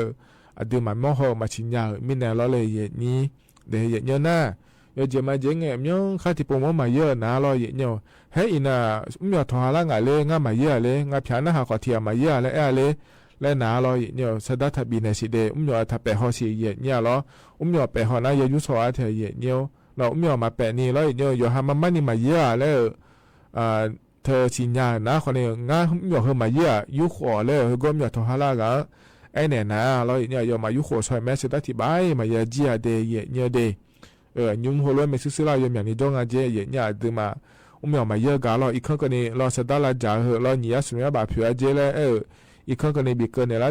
เราทอหาเกินเนี่ยละเนี่ยสดับบีเราอย่างเนี่ยแล้วไปดูเลยเนี่ยเราพัดเจโร่พัดหาเงินเจโร่เลยเราดูเนี่ยมาเยอะเจงาเจอย่างเนี่ยที่ไม่ได้เขาก็ตีขวาเนี่ยยี่ย้อนยาพายเดแล้วจะกะด้านนั้นในบิสิบิกาเลยเดเนี่ยขณะต่อหลวงก็ยินายนี่นะทอนเจอไอ้ยามเพื่อละคุยแล้วจะกะด้านนั้นในบิสิบิกาเดเนี่ยเดเ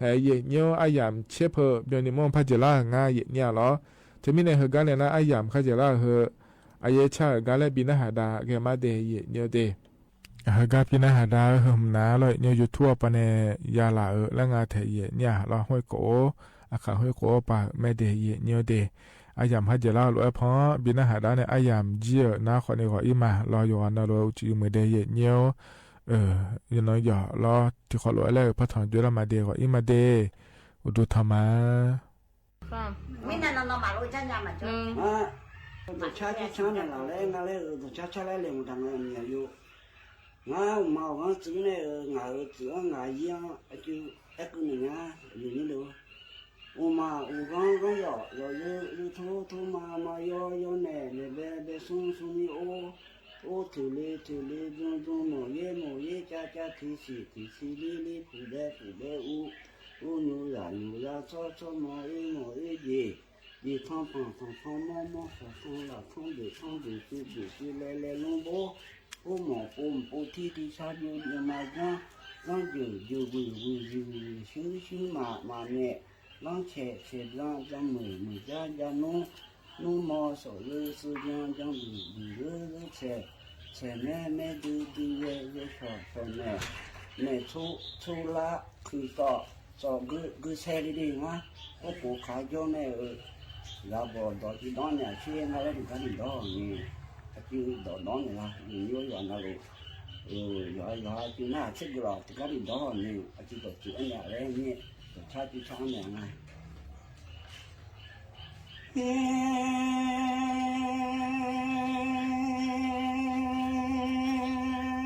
去当有那路都的，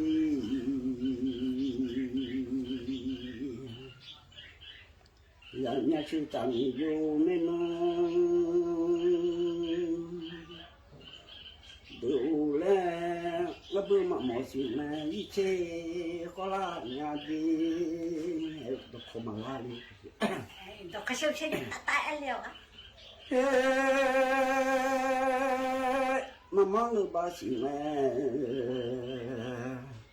不上路，拉面嘞，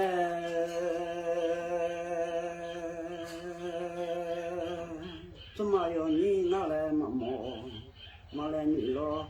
面怎么要你叫把莫拉面的？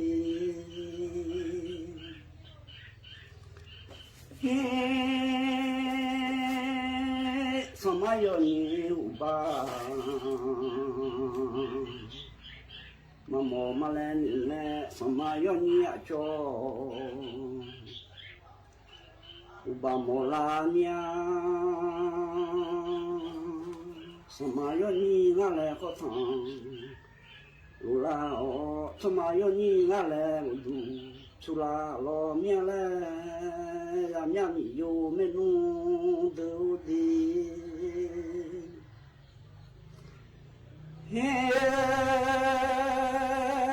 la bớt mỏ mà do ina do ibula ngay le kuno mỏ mà do ya ka jo ibula nga le sama ma ya ya chi yo bi ja ibula nga le ya ni to thong ti ga ti do về làm nhà suy tạm yêu men nu đưa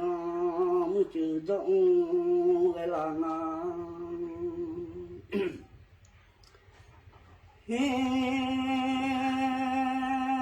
khuyên mong cả cho mà cứ ya gì đi nhưng mà ngư cả cho mà cứ gì mà ngư lo đủ mà gì đi ya gì khuyên nó cho mộ mà người đó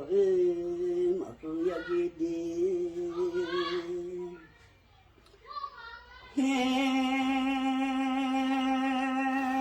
akashi na đó yêu là na lẽ đi cho mộ chi na đó yêu là na lẽ khuyên nó đi mộ chi nghe cái gió yêu là nga lẽ rằng nhìn đó thông thì ga thì đó về là nhà sư tạm yêu men nu đưa đi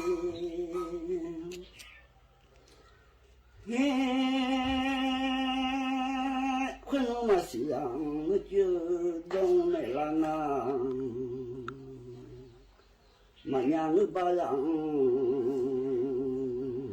đòi ở chứ mẹ về nhà lên mà làm nhà suy tạm yêu mẹ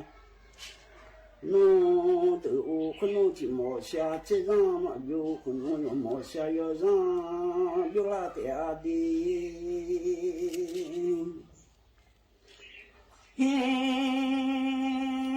thì mà xia chế bề mà nghe lia yêu mà ra xí nghe yêu bề nghe là thế lên ni đó thông thì ga thì đó về hồ lo cho mọi đó ta ra nhà này mi chỉ biết thông cho mọi đó ta nhà ở bữa cho đó hai cái mà thông mà nhà nhà mi yêu men nu tự đi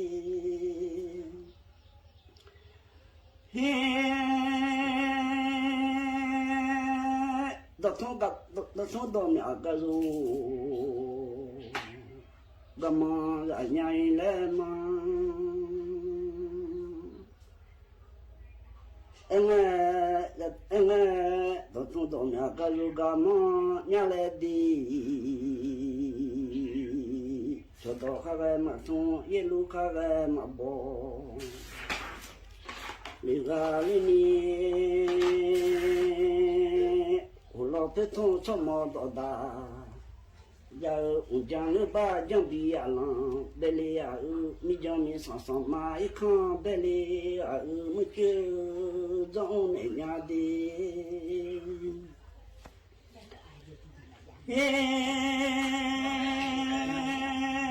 chẳng nữa ba chẳng bị à là bê lê à mi chẳng mi sẵn sẵn mà ít không để lì ở gì con nô mà bé cái chỉ thô tha làm gì làm nhà mi yêu đôi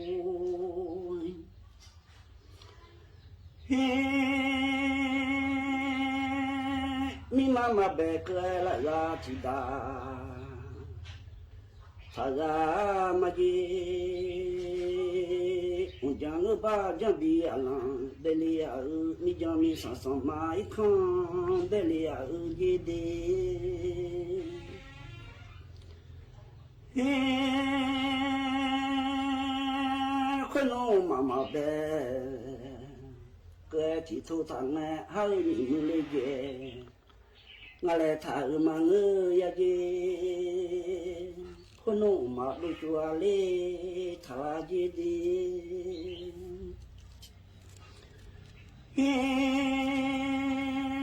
นี่มาเบเกิดละยาที่ดาทางแม่ให้มีมือเลยเย่งาเลมาเงยเย่นี่มาสาวเล็กของท่าเย่ดำยังมีอยู่ไม่นุ่งดูดี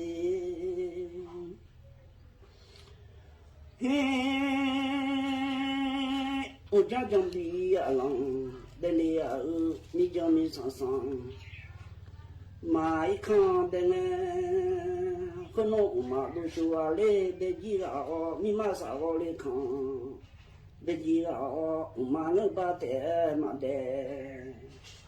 มองยังอีแลคนน้องจึงดูสูลูดูลีมาเจดี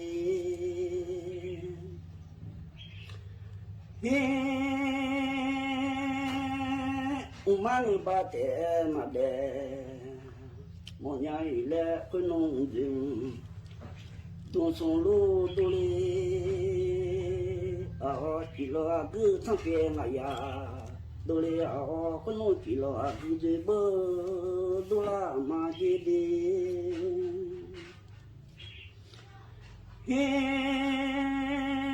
chỉ lo cứ cụ la cụ dòng đồ lê con nó cho lo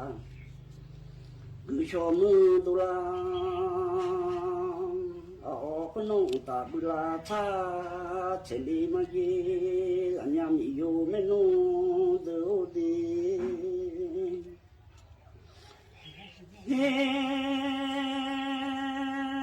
con nó ta bự la cha để đi là mà ngư ba té mà bé một nhà ile ga ngư ba lô bu số sĩ ga li mà gì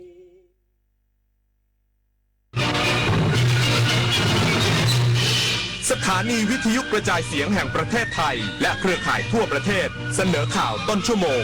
รู้เร็วรู้จริงเกาะติดทุกสถานการณ์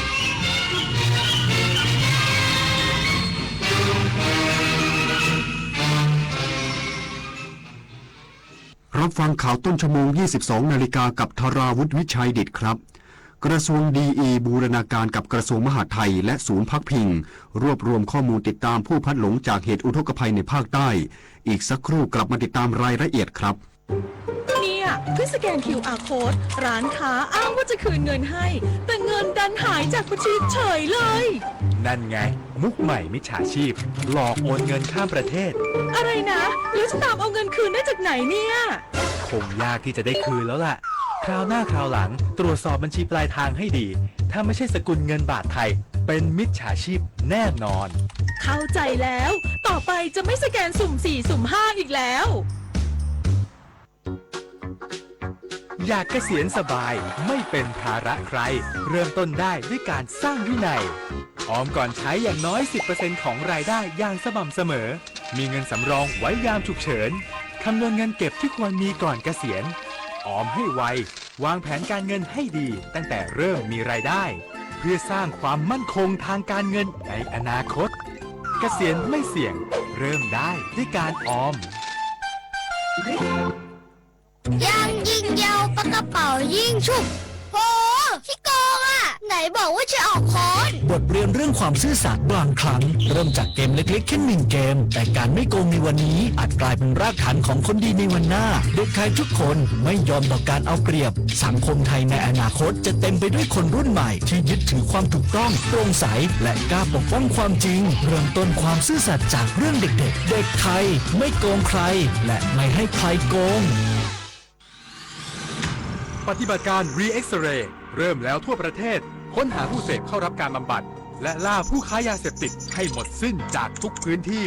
ร่วมเป็นหูเป็นตาไม่ปกป้องคนผิด เพราะความร่วมมือของเราคือกำแพงสำคัญในการป้องกันพบเบาะแสยาเสพติดหรือเจ้าหน้าที่รัฐเกี่ยวข้องแจ้งได้ที่สายด่วนปปส1386ร่วมกันรีเอ็กซเรย์เพื่อสังคมไทยปลอดยาเสพติดไม่เสพไม่ขายไม่ทำลายอนาคตกระทรวงดิจิทัลเพื่อเศรษฐกิจและสังคมระดมกำลังภาคีเครือข่ายบูรณาการร่วมกระทรวงมหาดไทยและมหาวิทยาลัยสงขลานครินทร์รวบรวมข้อมูลศูนย์พักพิงติดตามผู้พัดหลงจากอุทกภัยภาคใต้นายชัยชนกชิดชอบรัฐมนตรีว่าการกระทรวงดิจิทัลเพื่อเศรษฐกิจและสังคมหรือ DE เปิดเผยว่าได้สั่งการให้สถาบันข้อมูลขนาดใหญ่องค์การมหาชนหรือ DDI เร่งบูรณาการเชื่อมโยงข้อมูลผู้ประสบภัยในศูนย์พักพิงต่างๆในพื้นที่อำเภอหาดใหญ่จังหวัดสงขลาร่วมกับกรมการปกครองกระทรวงมหาดไทยและมหาวิทยาลัยสงขลานครินทร์เพื่อสนับสนุนการนำข้อมูลเข้าสู่ระบบค้นหาบุคคลหาคนของมหาวิทยาลัยสงขลานครินทร์โดยมีเป้าหมายให้ประชาชนและครอบครัวสามารถสืบค้นรายชื่อและติดตามญาติพี่น้องที่อาจพลัดหลงจากเหตุอุทกภัยได้อย่างสะดวกรวดเร็วและแม่นยำมากขึ้นทั้งนี้กระทรวงดีได้สั่งการให้สำนักงานสถิติแห่งชาติจัดสรรบุคลากรลงพื้นที่เพื่อช่วยเหลือการจัดทำข้อมูลตรวจคัดกรองและการทำ Data Cleansing จัดเก็บข้อมูลตามรูปแบบมาตรฐานกลางเพื่อนำเข้าสู่ระบบและประมวลผลสามารถนำข้อมูลมาใช้ได้อย่างเป็นระบบและรวดเร็วซึ่งเป็นไปตามมาตรการด้านความปลอดภัยและสอดคล้องกับการคุ้มครองข้อมูลส่วนบุคคลในกฎหมาย PDPA อย่างเคร่งครัดเพื่อให้ชุดข้อมูลที่เผยแพร่ต่อสาธารณะมีความถูกต้องปลอดภัยและนำไปใช้ประโยชน์ได้จริงโดยไม่ละเมิดสิทธิส่วนบุคคลนันทภาแสนตุ้มรายงานล่าสุดรัฐบาลเปิด8มาตรการสำคัญเป็นแนวทางในการฟื้นฟูเมืองและเยียวยาประชาชนในพื้นที่อำเภอหาดใหญ่ให้กลับเข้าสู่สภาวะปกติโดยเร็วรองรับการท่องเที่ยวช่วงปลายปีนายสิริพงษ์อังคสกุลเกียรติโฆษกประจำสำนักนายกรัฐมนตรีเปิดเผยว่านายอนุทินชาญวีรกูลนายกรัฐมนตรีและรัฐมนตรีว่าการกระทรวงมหาดไทยสั่งการทุกหน่วยงานเร่งพิจารณาการฟื้นฟูและเยียวยาเขตอำเภอหาดใหญ่จังหวัดสงขลาทุกมิติเพื่อให้ประชาชนและสภาพเศรษฐกิจกลับสู่สภาวะปกติให้เร็วที่สุดโดยออกมาตรการสำคัญ8แนวทางในการเยียวยาผู้ได้รับผลกระทบทั้งบุคคลทั่วไปผู้ประกอบการห้างร้านที่ได้รับผลกระทบเช่นพักหนี้พักต้นพักดอกเบี้ยธนาคารพาณิชย์ธนาคารของรัฐรายละไม่เกิน1 ล้านบาทเป็นเวลา1 ปีเงินกู้เพื่อการยังชีพและประกอบอาชีพ 100,000 บาทไม่มีดอกเบี้ยเป็นเวลา6 เดือนระยะเวลาเงินกู้3 ปีเงินกู้เพื่อซ่อมแซมที่พักอาศัย 100,000 บาทไม่มีดอกเบี้ยเป็นเวลา1 ปีระยะเวลาเงินกู้3 ปีโดยสามารถให้คนในครอบครัวค้ำประกันวงเงินกู้ได้ให้บริษัทประกันภัยรถยนต์จ่ายชดเชยความเสียหายตามกรมธรรม์ประกันภัยมาตรการช่วยเหลือ SME สนับสนุนฟื้นฟูธุรกิจกรณีพิเศษโดยเร็วที่สุดและสนับสนุนมาตรการทางภาษีควบคู่การจัดกิจกรรมกระตุ้นเศรษฐกิจในพื้นที่หาดใหญ่และพื้นที่ประสบภัยสร้างความเชื่อมั่นดึงดูดนักท่องเที่ยวกระตุ้นการใช้จ่ายและในวันพรุ่งนี้จะเริ่มทำความสะอาดครั้งใหญ่หรือ Big Cleaning Day เพื่อเร่งฟื้นฟูและกระตุ้นเศรษฐกิจของหาดใหญ่รองรับเทศกาลปลายปีและปีใหม่ที่จะมาถึงเช่นเดียวกับธนาคารแห่งประเทศไทยขอให้สถาบันการเงินเร่งช่วยเหลือลูกหนี้ที่ได้รับผลกระทบจากสถานการณ์อุทกภัยในพื้นที่ภาคใต้ธนาคารแห่งประเทศไทยหรือทปท.กำชับให้สถาบันการเงินสถาบันการเงินเฉพาะกิจและผู้ประกอบธุรกิจสินเชื่อรายย่อยที่ไม่ใช่สถาบันการเงินเร่งให้ความช่วยเหลือลูกหนี้ที่ได้รับผลกระทบจากสถานการณ์อุทกภัยในพื้นที่ภาคใต้ภายใต้แนวทางผ่อนปรนหลักเกณฑ์ที่แบงก์ชาติได้เคยกำหนดไว้แล้วเช่นสินเชื่อบัตรเครดิตสามารถพิจารณาปรับลดอัตราการผ่อนชำระให้ต่ำกว่าอัตราที่ทปท.กำหนดได้เป็นระยะเวลาไม่เกิน12 เดือนนับตั้งแต่วันที่พื้นที่นั้นๆถูกประกาศเป็นพื้นที่ประสบสาธารณภัยสินเชื่อส่วนบุคคลภายใต้การกำกับและสินเชื่อส่วนบุคคลดิจิทัลสามารถพิจารณาเงื่อนไขวงเงินชั่วคราวกรณีฉุกเฉินให้เกินกว่าอัตราที่ทปท.กำหนดได้เพื่อให้ลูกหนี้มีแหล่งเงินทุนฉุกเฉินเพียงพอสำหรับการฟื้นฟูความเสียหายอันเนื่องมาจากปัญหาสาธารณภัยและสินเชื่อทุกประเภทสามารถพิจารณาให้ความช่วยเหลือด้านเงินทุนและสภาพคล่องแก่ลูกหนี้เพื่อซ่อมแซมที่อยู่อาศัยหรือเพื่อให้สามารถประกอบอาชีพหรือดำเนินธุรกิจต่อได้จบข่าวธราวุฒิวิชัยดิษฐ์อ่านรับฟังข่าวครั้งต่อไปเวลา 23 นาฬิกาครับติดตาม ข่าวที่นำเสนอไปแล้วได้ที่ www.thainews.prd.go.th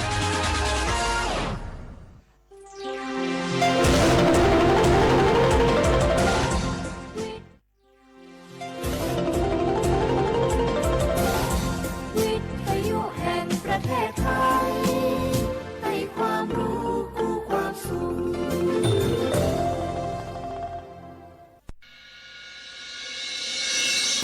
สถานีวิทยุกระจายเสียงแห่งประเทศไทยจังหวัดเชียงใหม่ AM 1476 กิโลเฮิรตซ์ สถานีวิทยุภาคภาษาชาติพันธุ์แห่งเดียวในประเทศไทยที่มีความทันสมัยเชื่อถือได้สร้างอัตลักษณ์กลุ่มชาติพันธุ์สู่สากล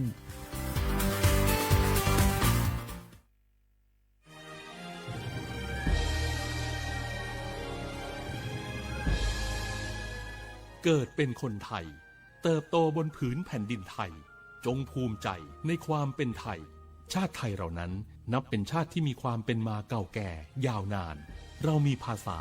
วัฒนธรรมและมีสิ่งต่างๆที่เป็นเอกลักษณ์ให้เราได้ภาคภูมิใจในความเป็นคนไทย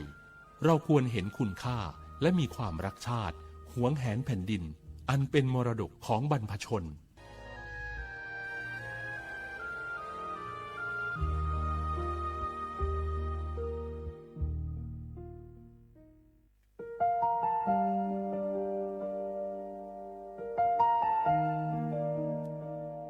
ขอน้อมเกล้าถวายอาลัยสมเด็จพระพันปีหลวงพระแม่แห่งแผ่นดินผู้ทรงเมตตาเหนือเกล้าขอพระองค์เสด็จสู่สวรรคาลัยข้าพระพุทธเจ้าข้าราชการและเจ้าหน้าที่สถานีวิทยุกระจายเสียงแห่งประเทศไทยจังหวัดเชียงใหม่กรมประชาสัมพันธ์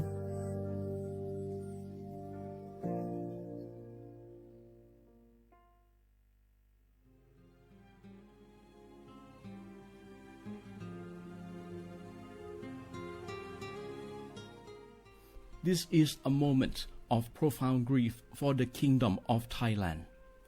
The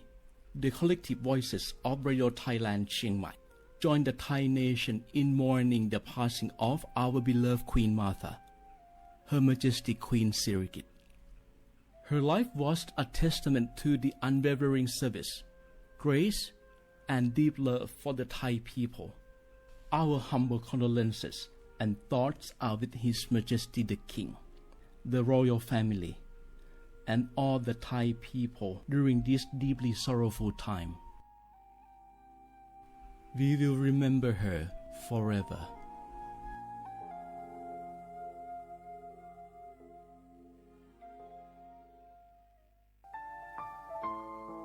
เฮาข้าพี่น้องเจ้าคือไต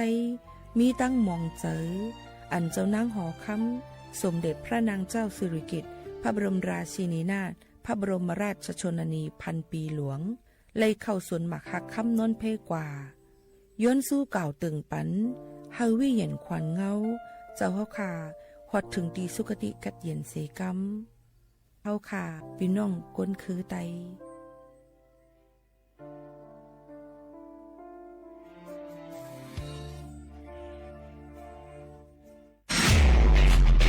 นายกย้ำให้ประชาชนยึดหลักไม่เชื่อไม่รีบไม่โอนป้องกันสแกมเมอร์ขอให้ความมั่นใจนะครับว่ารัฐบาลจะให้ความคุ้มครองผู้แจ้งเบาะแสอย่างเต็มที่และอยากจะขอย้ำอีกครั้งหนึ่งว่าให้แจ้งในช่องทางที่มีอำนาจหน้าที่โดยไม่รอช้าเพื่อให้เจ้าหน้าที่ได้ดำเนินการได้อย่างทันท่วงทีและถูกต้องตามกฎหมายขอให้พี่น้องประชาชนได้ยึดหลักเพียง3ข้อก็คือไม่เชื่อไม่รีบและไม่โอนซึ่งจะช่วยให้เรามีสติพิจารณาอย่างรอบคอบและจะป้องกันการถูกล่อลวงได้รวมพลังคนไทยต้านภัยสแกมเมอร์นายอนุทินชาญวีรกูลนายกรัฐมนตรี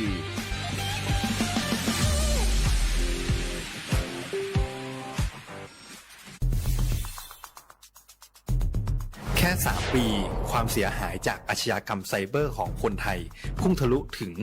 94,000 ล้านบาทหรือเฉลี่ยปีละ 30,000 ล้านบาททุก1 ชั่วโมงเราเสียเงินกว่า 3.4 ล้านบาทให้กับมิจฉาชีพออนไลน์โจรไม่เห็นใจคนอาชีพไหนอายุเท่าไหร่ สถานะทางการเงินแบบใดหมอพ่อค้านักธุรกิจนักเรียนแม่บ้านข้าราชการเกษียณ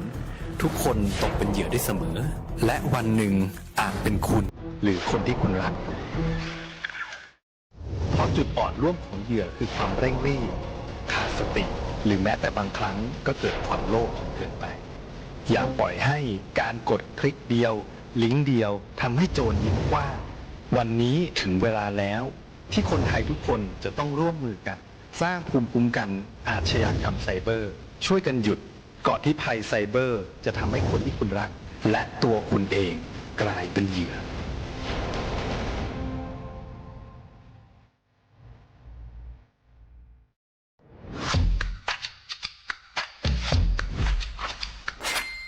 ก ลับมาแล้ววันนี้กับโครงการคนละครึ่ง plus รัฐออกครึ่งประชาชนออกครึ่งช่วยเศรษฐกิจไทยหมุนเวียนเติบโตถ้าเราช่วยกัน plus ต่อยอดให้เศรษฐกิจไทยเติบโตอย่างยั่งยืนด้วย5 plus plus ที่ 1 เพิ่มช่วงอายุผู้เข้าร่วมโครงการจาก18ปีเป็น16ปี plus ที่ 2 เพิ่มวงเงินใช้จ่ายจาก150บาทเป็น200บาทเพิ่มพลังซื้อของประชาชนเพื่อกระตุ้นการหมุนเวียนในระบบเศรษฐกิจฐานรากลดภาระค่าครองชีพ plus ที่ 3 เพิ่มสิทธิพิเศษด้วยการดูแลผู้ที่อยู่ในระบบภาษีให้ได้รับสิทธิพิเศษมากขึ้นเพื่อสร้างแรงจูงใจให้ทุกคนร่วมอยู่ในระบบอย่างโปร่งใส plus ที่ 4 เพิ่มโอกาสให้นิติบุคคลขนาดเล็กเข้าร่วมได้ให้ธุรกิจเติบโตเป็นกำลังสำคัญของเศรษฐกิจไทย plus ที่ 5 เพิ่มทักษะใหม่เพื่อพัฒนาให้ร้านค้านำความรู้ใหม่ๆมาช่วยเพิ่มยอดขายลดต้นทุนเรียนรู้เติบโตและปรับตัวไปกับเทคโนโลยีใหม่เพื่อสร้างเศรษฐกิจที่แข็งแกร่ง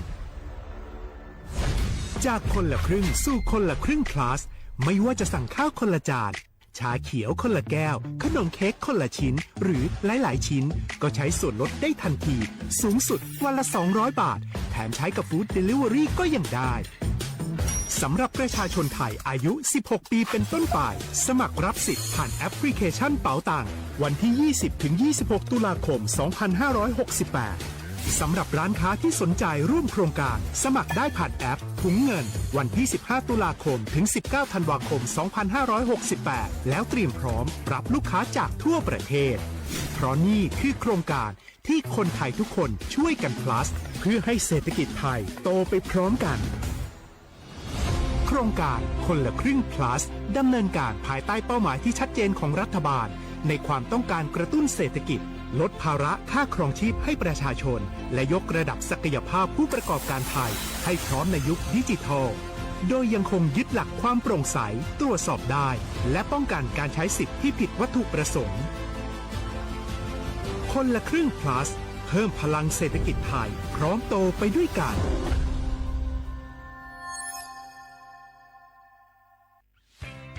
เส้นทางสายหมอกที่สวยที่สุดในเมืองแพร่กำลังรอทุกคนไปวิ่งด้วยกันครับทุกก้าวของคุณคือพลังของลมหายใจชวนเพื่อนชวนครอบครัวมาวิ่งฝ่าสายหมอกเพื่อโรงพยาบาลแพร่ในวันอาทิตย์ที่ 7 ธันวาคม 2568 บริเวณลานกิจกรรมหลังวัดพระธาตุช่อแฮมาร่วมกันส่งต่อพลังแห่งความดีเพราะทุกก้าวของคุณช่วยต่อชีวิตให้กับผู้ป่วยในโรงพยาบาลแพร่สมัครได้เลยวันนี้แล้วไปวิ่งด้วยกันในวันอาทิตย์ที่ 7 ธันวาคม 2568 พบกันบริเวณลานกิจกรรมหลังวัดพระธาตุช่อแฮนะครับ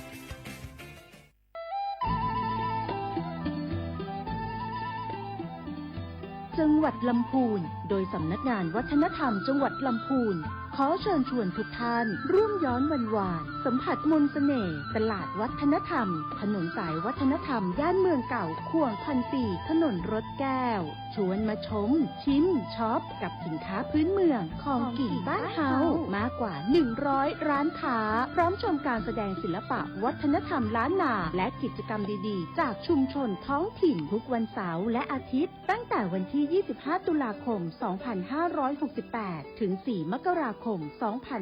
2569 ระหว่างเวลา 14 นาฬิกาถึง 21 นาฬิกาณตลาดวัฒนธรรมถนนสายวัฒนธรรมย่านเมืองเก่าข่วง1,400ถนนรถแก้วอำเภอเมืองลำพูนจังหวัดลำพูน ร่วมแต่งผ้าเมืองใส่เสื้อผ้าเมืองเดินย้อนวันวานเก็บภาพความประทับใจในย่านเมืองเก่าแล้วคุณจะหลงรักเสน่ห์เมืองลำพูน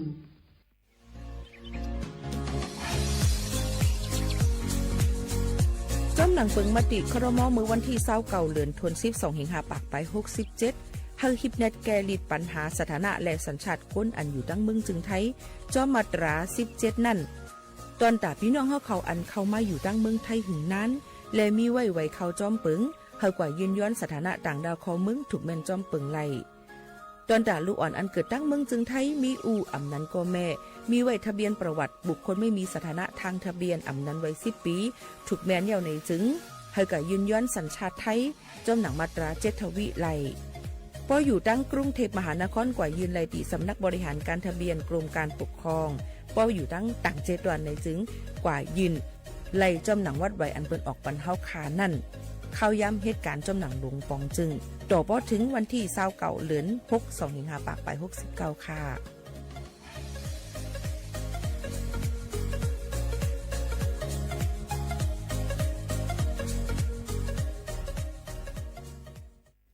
พี่น้องเขาสนใจใครปืนเผาผ่านตั้งห้องปล่อยเสียงสวทเก้งใหม่ปั่นตั้งหูห่มปาดังมีดังเซอถ่อมแจ้งแล้งหลีกว่าไก่ในปืนตีเจดอนเก้งใหม่กับสืบมาไลดีสวทเก้งใหม่หมายฟ้น053-276-068และ092-246-8579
ตั้งออกปีหนึ่งอันไหนมันมีดีอินแห้งเผาพร้อมกันอ่ำพร้อมกันนั่นก็ยาวเส้นตางตาดีถึงยังหมายเฮานั้นวุ่นจึงหือสร้างจึงหือก็ยาวกำเลือนสุดมาเฮาถูกลีวงห้อมกันในปีสุดเป็นยามีปัญหามีมุมมองกันแต่วันนั้น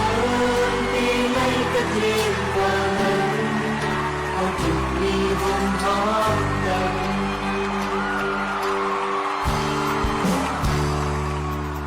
มาพูดกันเดินมาปีไหนมีตั้งกันเทียมปีไหนมีลมตั้งทิ้งเป็นสุดเท่านั้นเอาจุดคนแห่งกันออกสิ่งเลวปิดแห่งกันจุดมีคนแห่งกันจุดมีวงห้องกันตะวันเดินตีไล่กระจิงกว่านั้นเอาจุดมีวงห้องกัน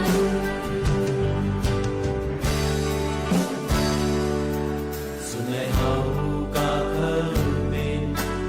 คนต่างเอกเก่งสั่งสู่เฮา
เหมอสูงค่ะเหมอสูงพี่น้องผู้ถ่อมเฮาค่ะกูก็กูก้นตั้งหมดตั้งเสียงค่ะในวันมื้อในกอเลยมาพบมาทบกันตั้งห้องปล่อยเสียงจึงใช้สวทวิ่งเก่งใหม่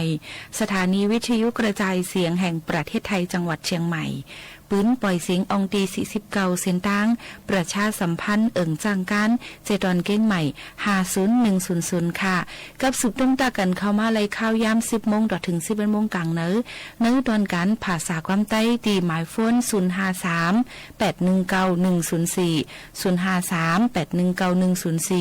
ห่มช่วงพับตอนพี่น้องเขากูเจ้าคือกูกอกูก้น3 ปานเจแซนอยู่ค่ะ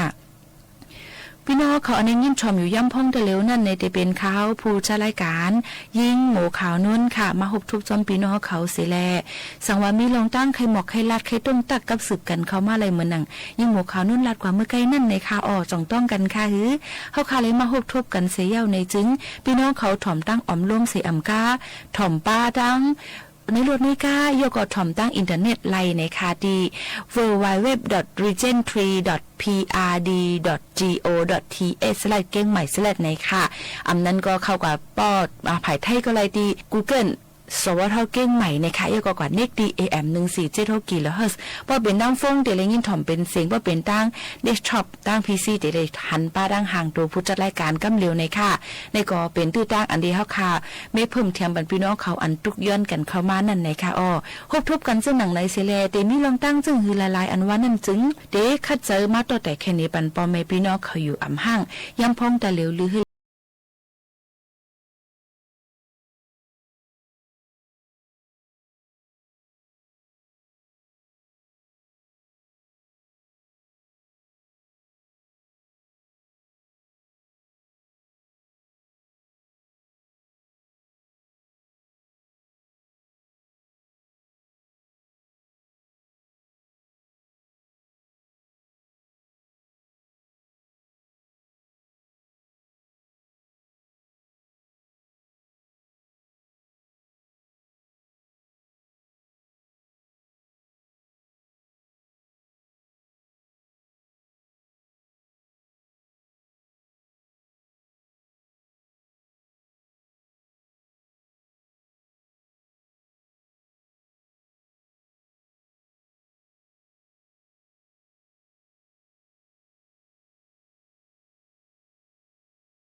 ายตาสองวันมาเป็นมินไปกว่าเลยเมื่อในเอายังงานมาย้อนต้นหัวใจที่เจ้าถึงต้นหูไม่มุ้งนกยุงไปอยู่นั้นอันหันตันเจอใจเฮาที่ไล่จนมาสักวันนกไปอยู่เมืองไทยก็ใจดีจนเอาฉันมาไปเราเดือดนิดสุดท้ายใจดีจนหาอันปันมันนอนมือดีนกวีสิย้อนหูนกยุงคำเอ่ยมินไปกว่าเลยสายตาสองวันมือตั้งมินไปกว่าเลยเมื่อในเอายังงานมาย้อนต้นหัวใจพี่เจ้าถึงต้นหูไม่มุ้งนกยุงไปอยู่นั้นหันตั้งเจอใจเฮาที่ไล่จนหาเมื่อเลี้ยวซอยผู้นอนนมนาบนขาไฟลมพัดเบาใจผู้จอบผู้มนขับอยู่ที่เก่าอันเมื่อเฮาไล่สื่อเตอด้วยกันเมื่อก่อนอ่อน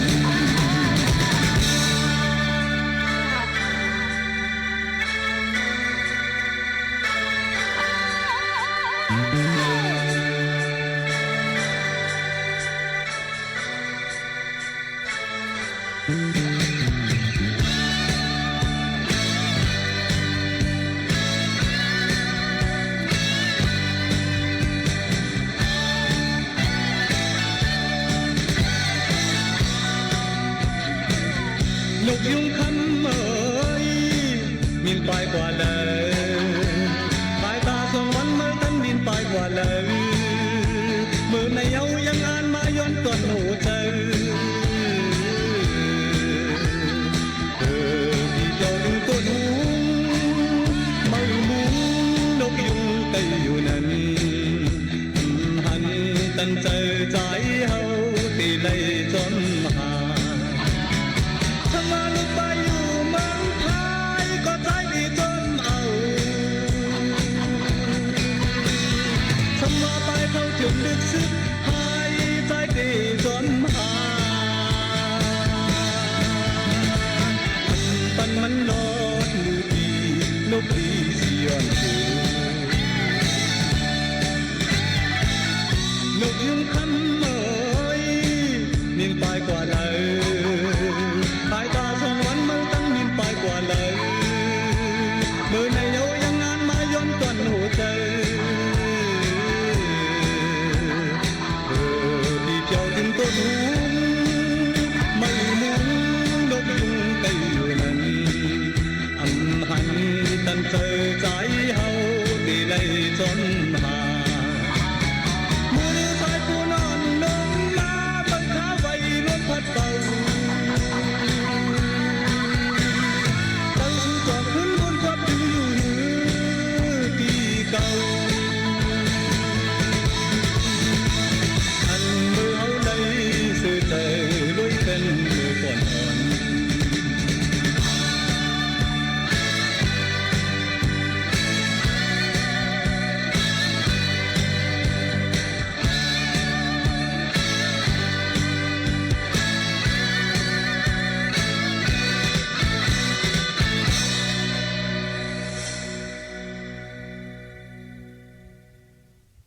อ๋อค่ะเลยยินถ่อมเพ่งความกันเดียวในซึ้งขึ้นมาถ่อมด้วยตั้งหูน้ำตั้งหันกวางอันกาวักมหาลัยเลยใส่เจอเอามาฝากปันปอแม่พี่น้องผู้ถ่อมเซ็งได้เข้าเขาในนั่นค่ะอ้อ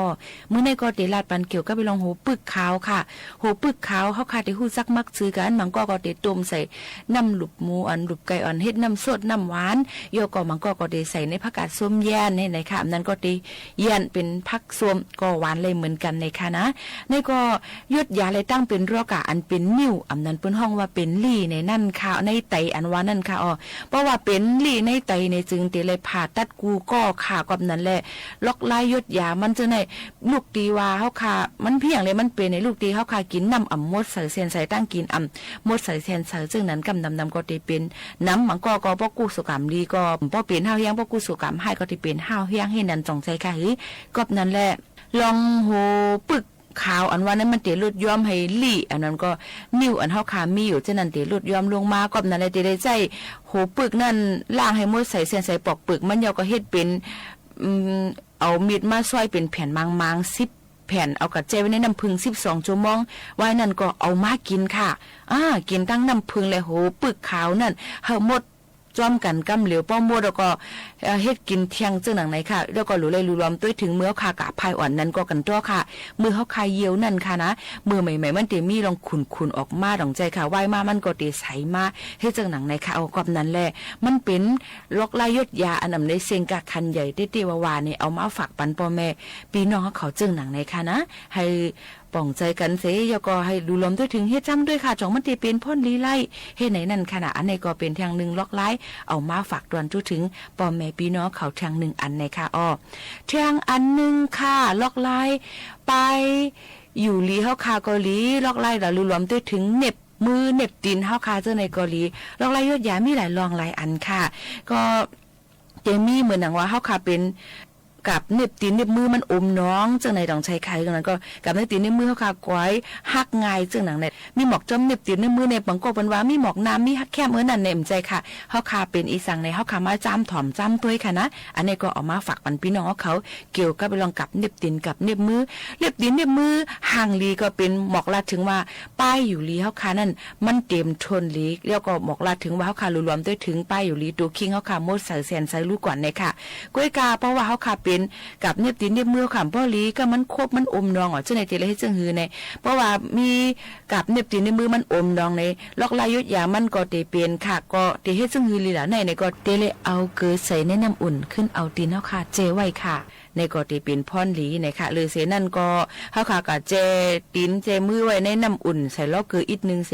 ใส่เกลือ1จ้ออ่อนอีก1ต่อบ่น้ำ1ลิตรนะคะ1วัน4ปอก1ปอกใน30วันในก็ติเฮ็ดได้อันเจ็บอันเกิดมันนั้นรดยอมลงมาไว้เสเฮาค่ะเจตีนล่างตีนเฮาค่ะมุดใส่เส้นใส่ยาวในจึงเอานุ่นกุยอันจับ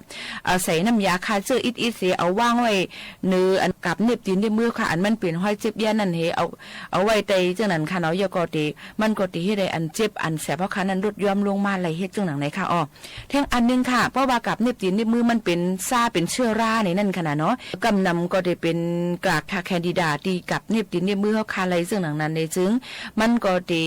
มดใส่เส้นใส่เพราะเป็นจังนั้นในเฮาก็ได้มีล็อกลายยดยามันไหลจังหือหลาในนั่นขนาดเนาะก็ได้ไหลรวมด้วยถึงให้กินน้ำหมักไหม้ให้หลีแล้วก็กินโถบล็อกโคลี่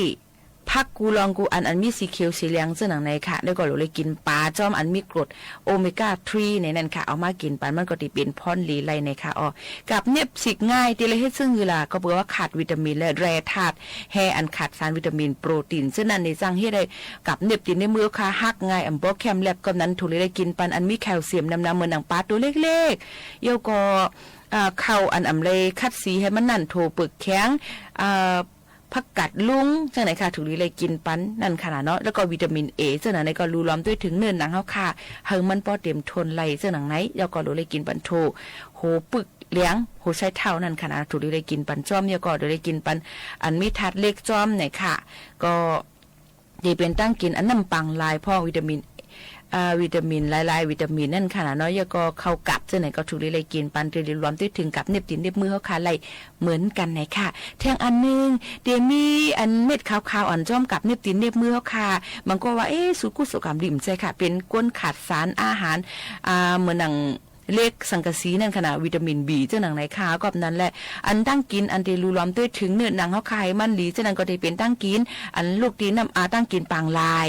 ในคณะเยก็ตั้งกินอันดีโถเขียวเจ้าหนังไหนค่ะ ผักหมี่ฮ้อถูกเลยได้กินปันให้เจ้าหนังไหนค่ะนะอันนี้ก็เอาเป็นปืนหูตั้งหันเอามาฝากตวนจุถึงพี่น้องเขาให้ได้ยินถ่อมจ้อมกันเจ้าหนังไหนยุ่มยามว่าที่เป็นพ่อลีต่อพี่น้องเขาอยู่ว่าเจ้าหนังไหนค่ะสืบลือลือใจถ่อมด้วยเพลงความเสขึ้นสืบถ่อมด้วยตั้งหูนำตั้งหันกว้างอันเอามาฝากปันพี่น้องเขาก่อนที่เป็นลองสั่งหลายๆสืบเงียนถ่อมด้วยค่ะ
30 เว้ย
ลูกหญิงงอนเหมอ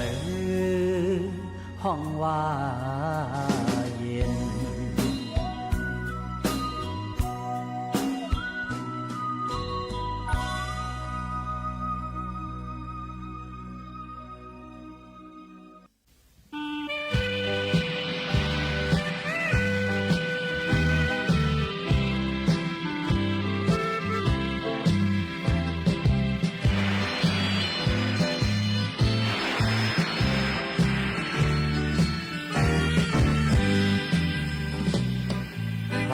หนาวหยุดยาว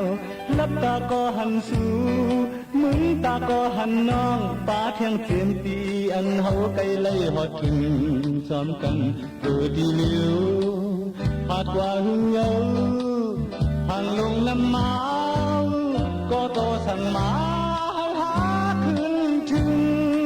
กันเจ้าตันลาจากก็เฮลีปีเสื้อน้องจอให้ขึ้นทุบจอกินข้าวห่อตองนางเอ้ยยามเร็วขึ้นมาตุยลือเป็นยิ่งคอคนน้ำหนาวกินพันที่เฮาสั่งกันอำหันว่าต่างเลยอยู่จอมไทยกุดมีเสียงได้เตะเสลายที่เฮามันหมายกุดจะภายหลังปากยันไปกันมุ่งตัวเลยหันที่เฮาลือห่มพวกหามก็อยู่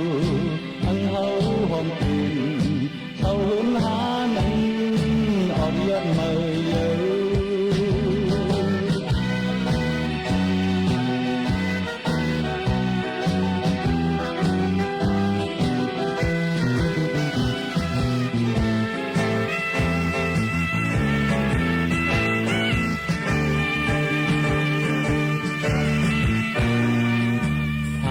หนาวหยุดยาวนับตาก็หันสู่มึงตาก็หันน้องป้าเที่ยงคืนปีอันเฮาไกลไล่หดถึงซ้อมกันเพื่อดีเหลียวหากว่าหึงเยาทั้งลงน้ำหนาวก็โตสั่งมาให้หาคืนถึงตั้งเจ้าตันลาจากก็เฮลีดีเสื้อน้องจอให้ขึ้นทุกต่อกินข้าวห่อตองนางเอ้ยยามเดียวขึ้นมาเตยดูแต่ยิ่งคอผมน้ำหนาวกินฟังที่เฮาสั่งกันหันว่าตั้งเลยอยู่จอมเท้ากุดมีเสียงไปเตะเสียลายที่เฮามักหมายกุดเกิดภายหลังหากยันไกลกันมุ่งตัวเลยหันที่เฮาลือห่มพวกหามก็อยู่อันเฮาห่วงเปลี่ยนเท่าเหินหานั้นออกยอดเมยเยอะ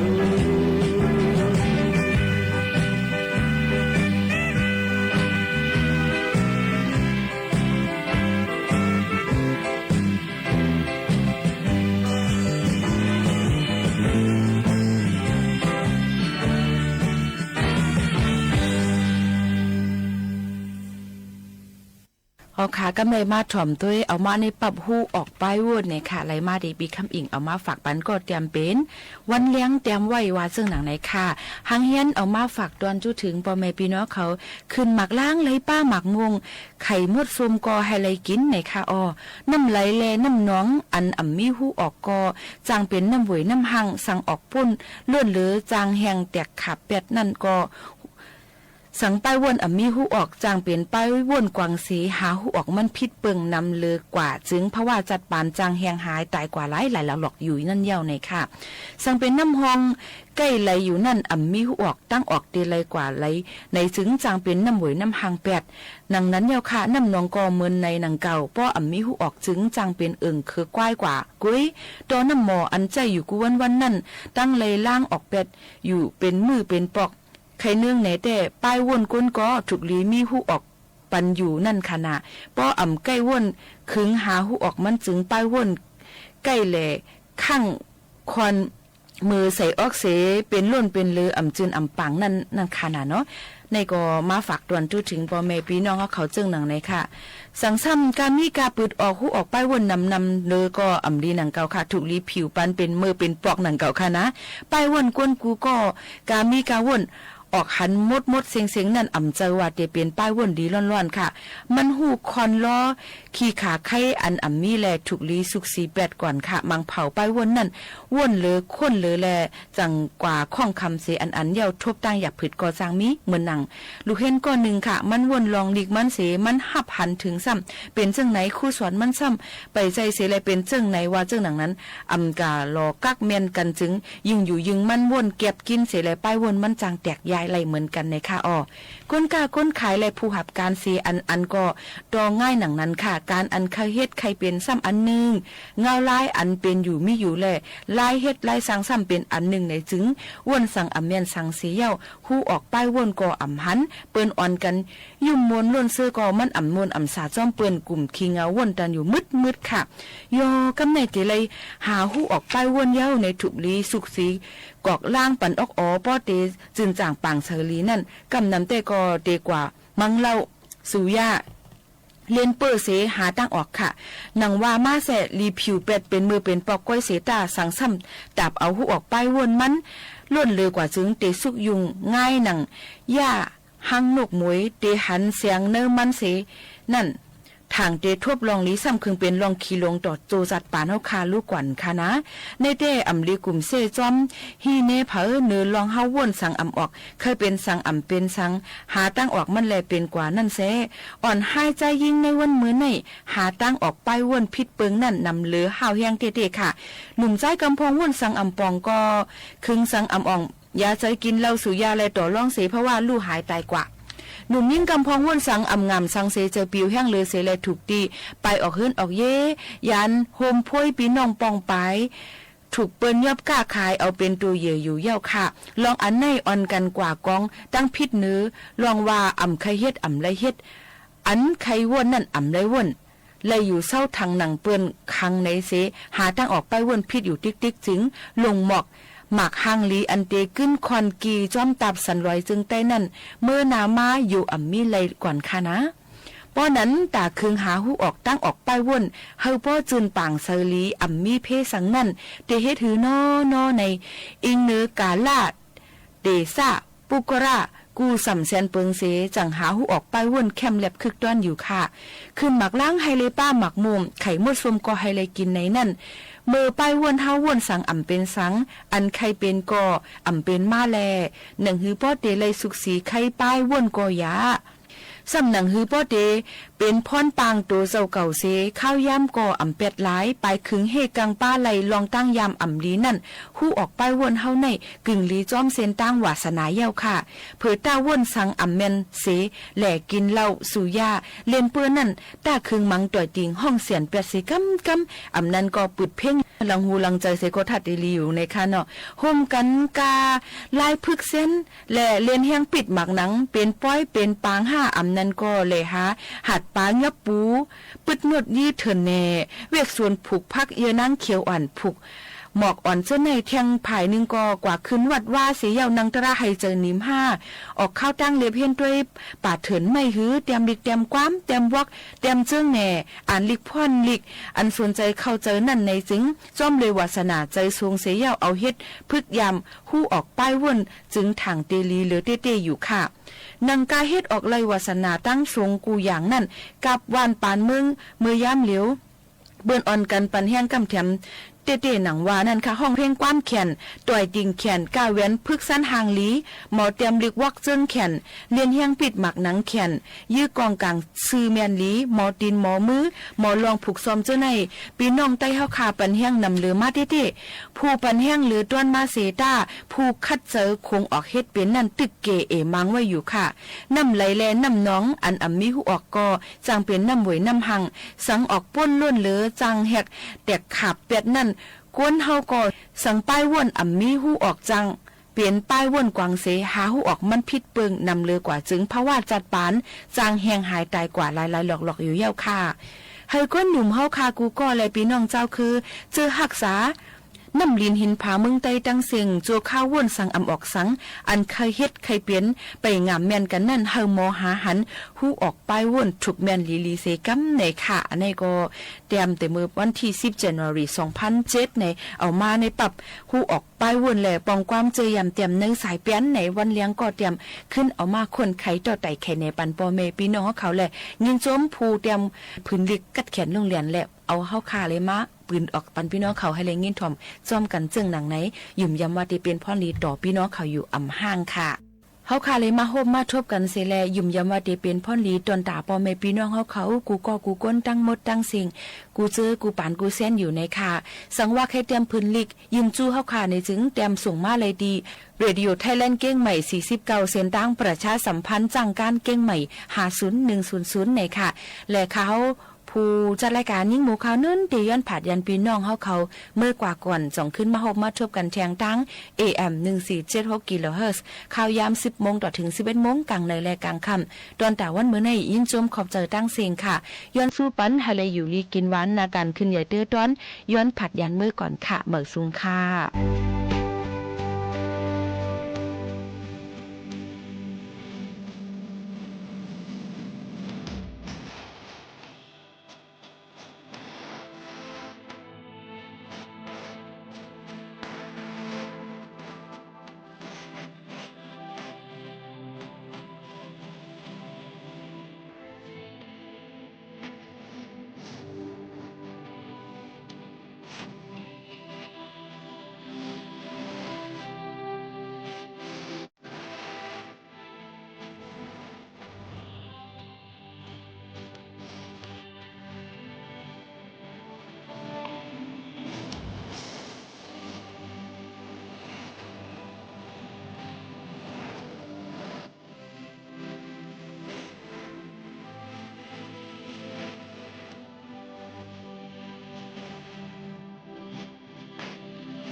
สถานีวิทยุกระจายเสียงแห่งประเทศไทยและเครือข่ายทั่วประเทศเสนอข่าวต้นชั่วโมงรู้เร็วรู้จริงเกาะติดทุกสถานการณ์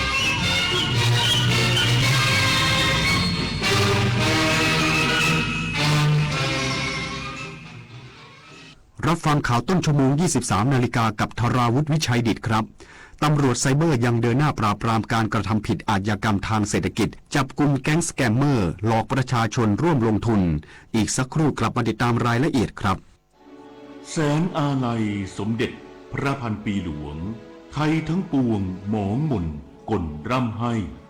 พระผู้เสด็จสู่ฟ้าสวรรคาลัยแนบดวงใจตามพระบาททุกชาติภพปวงประชาน้อมสำนึกในพระมหากรุณาธิคุณเป็นล้นพ้นอันหาที่สุดมิได้ข้าพระพุทธเจ้าคณะผู้บริหารข้าราชการและเจ้าหน้าที่สถานีวิทยุกระจายเสียงแห่งประเทศไทยกรมประชาสัมพันธ์เนี่ยเพื่อสแกน QR Code ร้านค้าอ้างว่าจะคืนเงินให้แต่เงินดันหายจากบัญชีเฉยเลยนั่นไงมุกใหม่มิจฉาชีพหลอกโอนเงินข้ามประเทศอะไรนะแล้วจะตามเอาเงินคืนได้จากไหนเนี่ยคงยากที่จะได้คืนแล้วล่ะคราวหน้าคราวหลังตรวจสอบบัญชีปลายทางให้ดีถ้าไม่ใช่สกุลเงินบาทไทยเป็นมิจฉาชีพแน่นอนเข้าใจแล้วต่อไปจะไม่สแกนสุ่ม4สุ่ม5อีกแล้วปฏิบัติการ Re-X-Ray เริ่มแล้วทั่วประเทศค้นหาผู้เสพเข้ารับการบำบัดและล่าผู้ค้ายาเสพติดให้หมดสิ้นจากทุกพื้นที่ร่วมเป็นหูเป็นตาไม่ปกป้องคนผิดเพราะความร่วมมือของเราคือกำแพงสำคัญในการป้องกันพบเบาะแสยาเสพติดหรือเจ้าหน้าที่รัฐเกี่ยวข้องแจ้งได้ที่สายด่วนปปส1386ร่วมกัน Re-X-Ray เพื่อสังคมไทยปลอดยาเสพติดไม่เสพไม่ขายไม่ทำลายอนาคตยังยิงยาวปากกระเป๋ายิงฉุบโห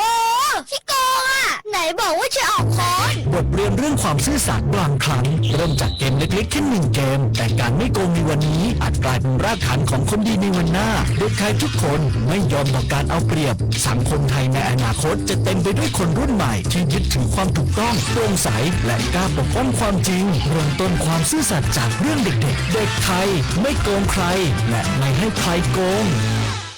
ตำรวจปราบปรามการกระทำผิดเกี่ยวกับอาชญากรรมทางเศรษฐกิจจับกุมแก๊งสแกมเมอร์หลอกลงทุนอ้างชื่อประธานาธิบดีโดนัลด์ทรัมป์พร้อมเสนอผลตอบแทนสูง20 เท่าเป็นเหตุให้มีผู้เสียหาย15 รายความเสียหายรวมกว่า13 ล้านบาทตำรวจปราบปรามการกระทำผิดเกี่ยวกับอาชญากรรมทางเศรษฐกิจจับกลุ่มผู้ต้องหา6 รายตามหมายจับศาลอาญาพระโขนงพร้อมตรวจยึดโทรศัพท์8 เครื่องคอมพิวเตอร์โน้ตบุ๊ก3 เครื่องแท็บเล็ต1 เครื่องสมุดบัญชีธนาคารกว่า20 เล่มเอกสารการเงินสมุดใบมอบอำนาจจากต่างประเทศกว่า30 เล่มและเอกสารการโปรดอายัดเงินมูลค่ากว่า783 ล้านดอลลาร์สหรัฐของประเทศสหรัฐอเมริกาที่มีลายเซ็นประธานาธิบดีโดนัลด์ทรัมป์จำนวน1 ฉบับจากการตรวจสอบพบกลุ่มมิจฉาชีพมีเงินหมุนเวียนกว่า150 ล้านบาทโดยชักชวนระดมทุนจากเหยื่อตามโรงแรมในต่างจังหวัดก่อนชวนเข้ากลุ่มไลน์และประชุมระดมทุนทางออนไลน์ทุกสัปดาห์อ้างเป็นนักธุรกิจใหญ่หากทำสำเร็จจะได้รับผลตอบแทนจำนวนมหาศาลสูงถึง20 เท่าของเงินลงทุนภายในระยะเวลา3 เดือนจึงเป็นเหตุให้กลุ่มผู้เสียหาย15 รายได้รับความเสียหายรวมกว่า13 ล้านบาทซึ่งตำรวจจะควบคุมตัวผู้ต้องหาทั้งหมดนำส่งพนักงานสอบสวนเพื่อดำเนินคดีตามกฎหมายต่อไปธนพร ปรุณฤทธิ์รายงานกองทัพบกร่วมกับธนาคารกรุงไทยร่วมจัดหาเสื้อกันหนาวให้กับประชาชนในพื้นที่ห่างไกลทุรกันดารเพื่อบรรเทาภัยหนาวจากสภาพอากาศที่เปลี่ยนแปลงพลโทบรรยงทองน่วมรองเสนาธิการทหารบกเป็นประธานในพิธีรับมอบงบประมาณสนับสนุนการจัดหาเสื้อกันหนาวจากนายกิติพัฒน์เพียรธรรมผู้บริหารสายงานธุรกิจภาครัฐธนาคารกรุงไทยจำกัดมหาชนซึ่งมอบงบประมาณสนับสนุนจำนวน 500,000 บาทเพื่อใช้ในการจัดหาเสื้อกันหนาวช่วยเหลือประชาชนผู้ประสบภัยหนาวของกองทัพบกในพื้นที่ชายแดนเนื่องจากช่วงฤดูหนาวของทุกปีประชาชนในหลายพื้นที่ของประเทศโดยเฉพาะพื้นที่ห่างไกลทุรกันดารในภาคเหนือและภาคตะวันออกเฉียงเหนือมักได้รับผลกระทบจากสภาพอากาศหนาวเย็นถึงหนาวจัดส่งผลต่อภาวะสุขภาพโดยเฉพาะกับผู้สูงอายุเด็กเล็กและผู้ที่มีโรคประจำตัวซึ่งยังขาดแคลนเครื่องกันหนาวกองทัพบกในฐานะหน่วยงานของรัฐที่มีบทบาทสำคัญในการสนับสนุนรัฐบาลด้านการบรรเทาสาธารณภัยจึงได้จัดกำลังพลลงพื้นที่แจกจ่ายเครื่องกันหนาวและสิ่งของจำเป็นร่วมกับหน่วยงานต่างๆเพื่อบรรเทาความเดือดร้อนของพี่น้องประชาชนในพื้นที่ชายแดนและถิ่นทุรกันดารอย่างต่อเนื่องปริญญวิทย์เปี่ยมสมบูรณ์รายงานผู้ว่าราชการจังหวัดแม่ฮ่องสอนยืนยันผลตรวจสารหนูในแม่น้ำสารวินปลอดภัยไม่กระทบต่อวิถีชีวิตประชาชนสามารถบริโภคปลาในแม่น้ำสารวินได้ตามปกตินายวิบูลย์ แววบัณฑิตผู้ว่าราชการจังหวัดแม่ฮ่องสอนแถลงยืนยันผลตรวจการปนเปื้อนสารหนูในแม่น้ำสารวินหลังมีรายงานค่าปนเปื้อนช่วงปลายเดือนตุลาคมที่ผ่านมาโดยผลตรวจล่าสุดจากน้ำตะกอนตัวอย่างสัตว์น้ำพืชผักและกลุ่มเสี่ยงไม่พบค่าปนเปื้อนเกินมาตรฐานในส่วนที่เกี่ยวข้องต่อสุขภาพประชาชนด้านนายอาวิระภัคมาศผู้อำนวยการสำนักงานสิ่งแวดล้อมและควบคุมมลพิษที่1เชียงใหม่เปิดเผยว่าน้ำที่ผ่านการกรองไม่พบสารหนูเกินมาตรฐานทุกจุดส่วนค่าที่เกินมาตรฐานพบเฉพาะในตัวอย่างน้ำที่ไม่ผ่านการกรองและมีตะกอนปนอยู่ขณะที่การตรวจปลาน้ำจืดและกุ้งแม่น้ำ2 รอบยืนยันว่าปลาแม่น้ำสารวินยังปลอดภัยสามารถบริโภคได้ตามปกติด้านพืชผักท้องถิ่นและผลตรวจปัสสาวะกลุ่มเสี่ยงจำนวน10 รายได้แก่ผู้ที่อาศัยริมแม่น้ำและผู้ประกอบอาชีพประมงไม่พบค่าปนเปื้อนสารหนูเกินมาตรฐานเช่นกันผู้ว่าราชการจังหวัดแม่ฮ่องสอนระบุว่าแม้ผลตรวจทั้งหมดไม่กระทบต่อวิถีชีวิตและความปลอดภัยของประชาชนแต่จังหวัดแม่ฮ่องสอนยังเดินหน้ามาตรการเฝ้าระวังเชิงระบบนิเวศอย่างต่อเนื่องพร้อมรณรงค์ใช้น้ำอย่างปลอดภัยและเตรียมหารือมาตรการเพิ่มเติมในวันที่8 ธันวาคม 2568 เพื่อแจ้งประชาชนอย่างโปร่งใสต่อไปขวัญกมลชื่นสนิพันธ์สวทแม่ฮ่องสอนรายงานจบข่าวธาราวุฒิวิชัยดิษฐ์อ่านรับฟังข่าวครั้งต่อไปเวลา 6 นาฬิกาครับติดตามข่าวที่นำเสนอไปแล้วได้ที่ www.thainews.prd.go.th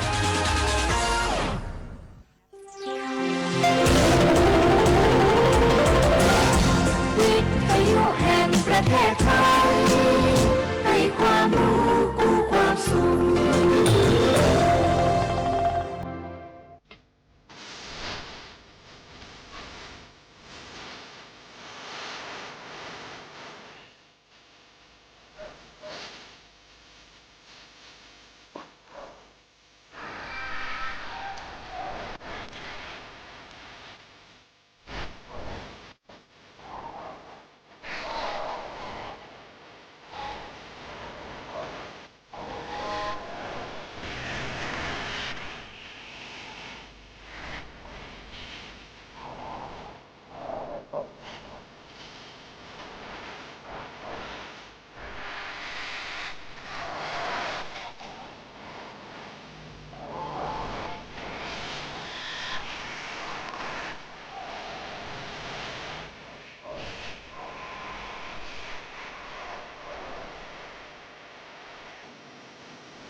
กราบที่คำรักษา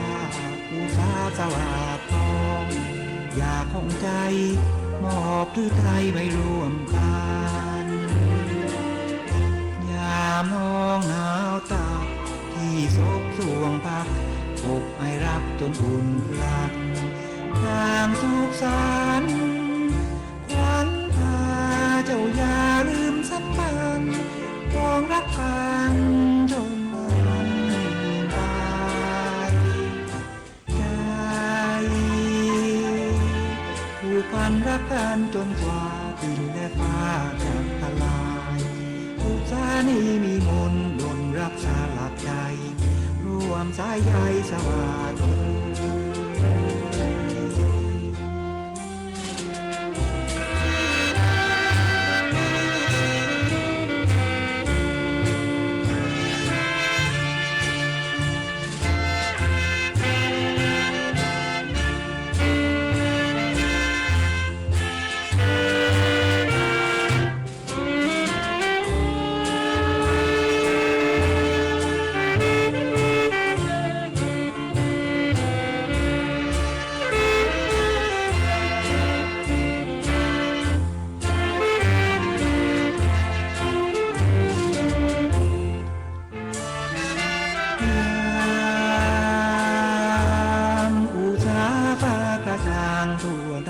สว่างแล้วตื่นนิทราที่เกิดน้องแก้วสว่างแล้วนะแก้วตาแก้วจำเรียงเสียงกระซิบสั่งดังสัญญากระซิบคำรักว่าอุตสาสวาดทองอย่าคงใจมอบหรือไทยไว้ร่วมกันน้องหนาวตาที่พบสวงพักอกให้รักจนอุ่นพลันตามสุขสันต์ขวัญรักเจ้าอย่าลืมสัมพันธ์ของรักกันจนวันตายใจผูกพันรักกันจนกว่าดินและฟ้าจะทลายอุตสานีมีมนต์ดลรักสลักใจร่วมสายใยสว่าง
สวัสดีครับท่านผู้ฟังครับ วันศุกร์สุดสัปดาห์กลับมาพบกับผมในรายการเพลงประทับใจกันอีกครั้งหนึ่งนะครับเอกพงษ์ นพสกุลมารายงานตัวที่นี่มาพร้อมกับทีมงานที่ขนเอาเพลงเพราะๆมาฝากกันทั้งเพลงที่ท่านผู้ฟังแนะนำกันเข้าสู่รายการหรือแม้แต่กระทั่งเพลงที่ผมเลือกมาฝากกันนะครับบางเพลงทีมงานก็อยากฟังก็สลับสับเปลี่ยนหมุนเวียนกันไปนะครับคุณผู้ฟังจันทร์ถึงศุกร์เลยนะครับกับรายการเพลงประทับใจไม่ว่าจะเป็นจันทร์อังคารพุธเนี่ยท่านผู้ฟังก็จะได้พบกันทางAM 819 กิโลเฮิรตซ์แล้วก็วันพฤหัสบดีและศุกร์แบบนี้ก็จะพบกันทาง FM 92.5 AM 891 และ 819 เรียกว่า3คลื่นความถี่ของสวทส่วนกลางนะครับและนอกจากนี้ก็ยังมีสวทส่วนภูมิภาคที่รับสัญญาณเราด้วยต้องขอบคุณมากๆเลยทีเดียวนะครับ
ใครชอบกินกระเทียมกันบ้าง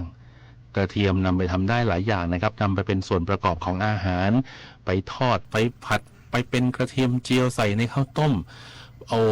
ผมไปเกาหลีมาเห็นเขาเอากระเทียมไปย่างด้วยนะครับผมก็ลองทานแล้วอร่อยดีนะครับเพราะฉะนั้นวิธีการกินกระเทียมให้ได้ประโยชน์นะครับจริงๆกระเทียมเนี่ยมีประโยชน์มากต่อร่างกายของเรานะครับเราต้องสับหรือหั่นกระเทียม แล้วทิ้งไว้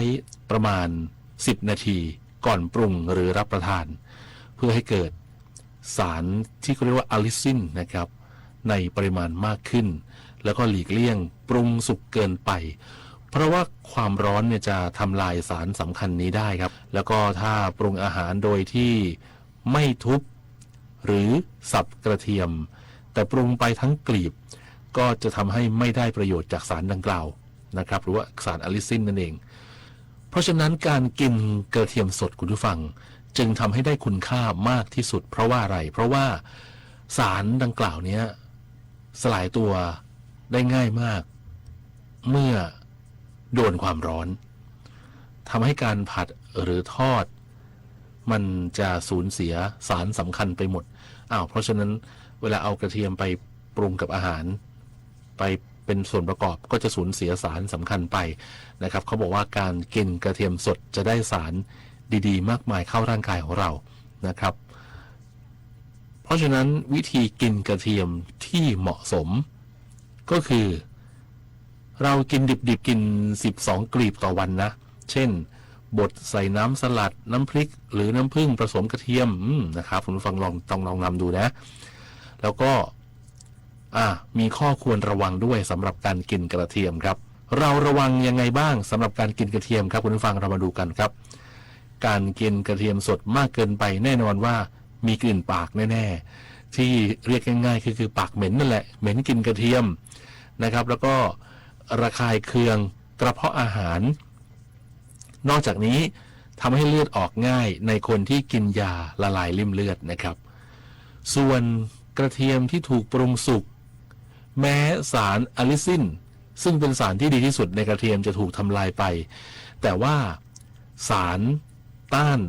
อนุมูลอิสระบางชนิดยังคงอยู่หลังโดนความร้อนมีประโยชน์ก็คือช่วยเสริมภูมิคุ้มกันในร่างกายแล้วก็กระตุ้นความอยากอาหารนะครับอันนี้คือกระเทียมนะครับเพราะฉะนั้นถึงแม้เขาแนะนำว่าจะทานกระเทียมสดนั้นได้ดีกว่าการที่นำกระเทียมไปปรุงแล้วก็จริงแต่ถ้ากระเทียมจะต้องเป็นส่วนหนึ่งของการไปประกอบอาหารไปปรุงให้สุกก็ยังมีสารต้านอนุมูลอิสระอยู่นะครับเพราะฉะนั้นคุณผู้ฟังก็คิดว่าทานกระเทียมน่าจะเป็นอะไรที่โอเคใช่ไหมผมเองก็เมื่อก่อนตอนเด็กๆเนี่ยจะไม่ค่อยชอบนะสำหรับกระเทียมแต่ว่าในปัจจุบันนี้ถึงไหนถึงกันคุณผู้ฟังกระเทียมใส่ในไข่เจียวก็อร่อยใส่ในผัดผักก็อร่อยยิ่งกินข้าวต้มเนี่ยอย่างข้าวต้มไก่ฉีกอะไรอย่างเงี้ยหรือว่าข้าวต้มหมูอะไรก็ได้นะครับตักกระเทียมเจียวใส่ไปเยอะๆนี่โหสุดยอดแห่งความอร่อยแล้วนะครับทานเกาเหลาทานก๋วยเตี๋ยวตักกระเทียมเจียวใส่ไปเยอะๆยิ่งเจียวเองเนี่ยยิ่งหอมแหมพูดเรื่องอาหารการกินทีไรก็หิวทุกทีเพราะฉะนั้นไปกินกระเทียมดีกว่า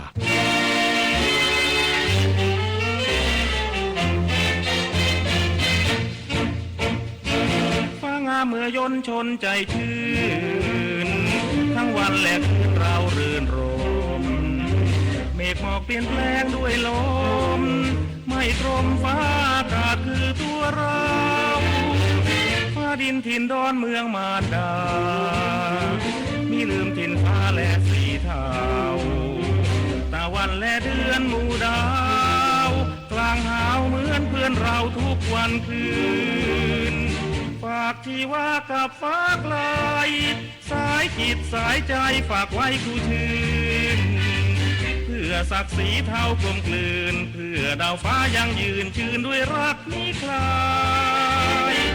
เพราะเราลูกฟ้าเรืออากาศน้ำใจสะอาดสมชาติใจ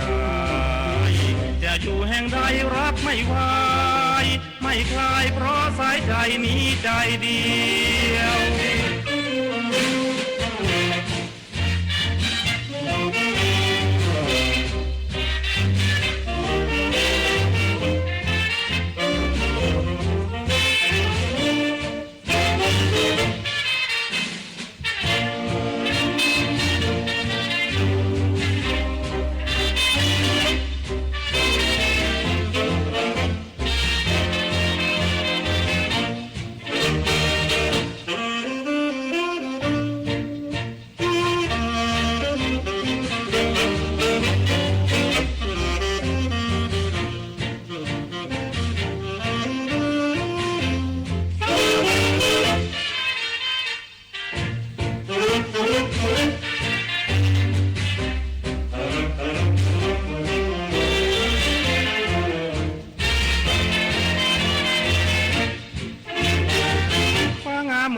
ชนใจชื่นทั้งวันและคืนเรารื่นรมเมฆหมอกเปลี่ยนแปลงด้วยลมไม่ตรมฟ้าอากาศคือตัวเราฟ้าดินถิ่นดอนเมืองมารดา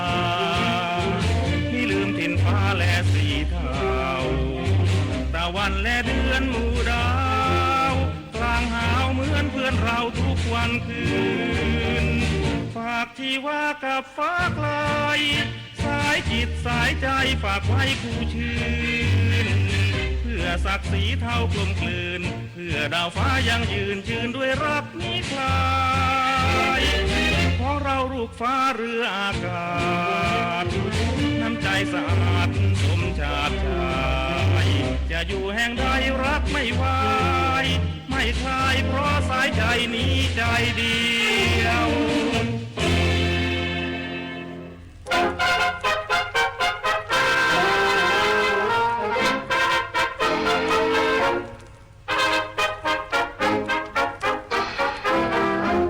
รักประคองน้องนางไม่ห่างเลยเจิญประทินรำเคยมองเคยผมน้ำกลางดงกลิ่นบุกขาวลอยลมใช่ประทินกลิ่นนมคุยกาอย่าดมผสมกันแต่ได้ดองคงหอมตับตาไม่นานที่คลาดคลาอยากแคลงอย่าแนงอย่านายผู้ชายสุดหมายอะไรที่รักสลับใจพรหมประทานมาที่ก็รักทางดวงใจน้องเอ๋ยจงหายแอบยิงพูดแต่ปากอยากลายพักลอยเป็นลมลอยหรือว่าเป็นเพราะรักร้องฝืนใจผมไม่ท่วงติงเจ้าอย่าอะไรที่น่าปองใจจริงไม้หลักพักจริงเจ้ารักพี่จริงหรือไรไม่จริงพูดจริงนะจริงยอจริงอยากริงหัวใจอย่าร้อนจงร้อนหรือใจ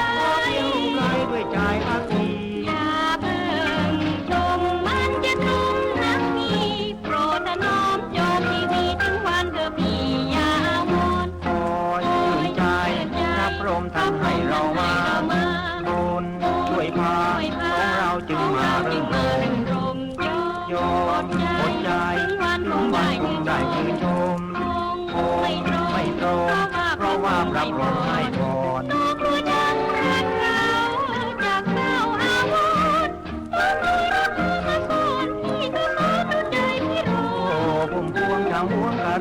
เจ้าจะให้ใครชมขอพี่พิรมชื่นชมสมใจน้องรักพี่สิ้นใจมองไม่รักน้องคงเหลือเยื่อใยต่างรู้ใจการรู้ผู้พันกันไปอย่าได้รักอย่างใจสมรังที่ได้พรพรหมคอยชื่นใจรับรมทำให้เรามาคุณช่วยพาของเราจึงมารื่นรมยอมหมดใจทุกวันคงได้ชื่นชมคงไม่ตรงเพราะว่าปรับรมให้ก่อน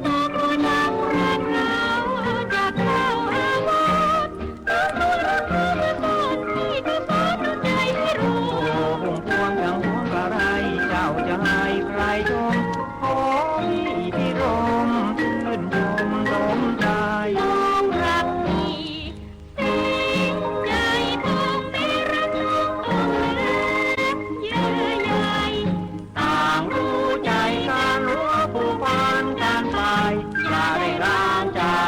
ต้องดังที่ได้พรพรหม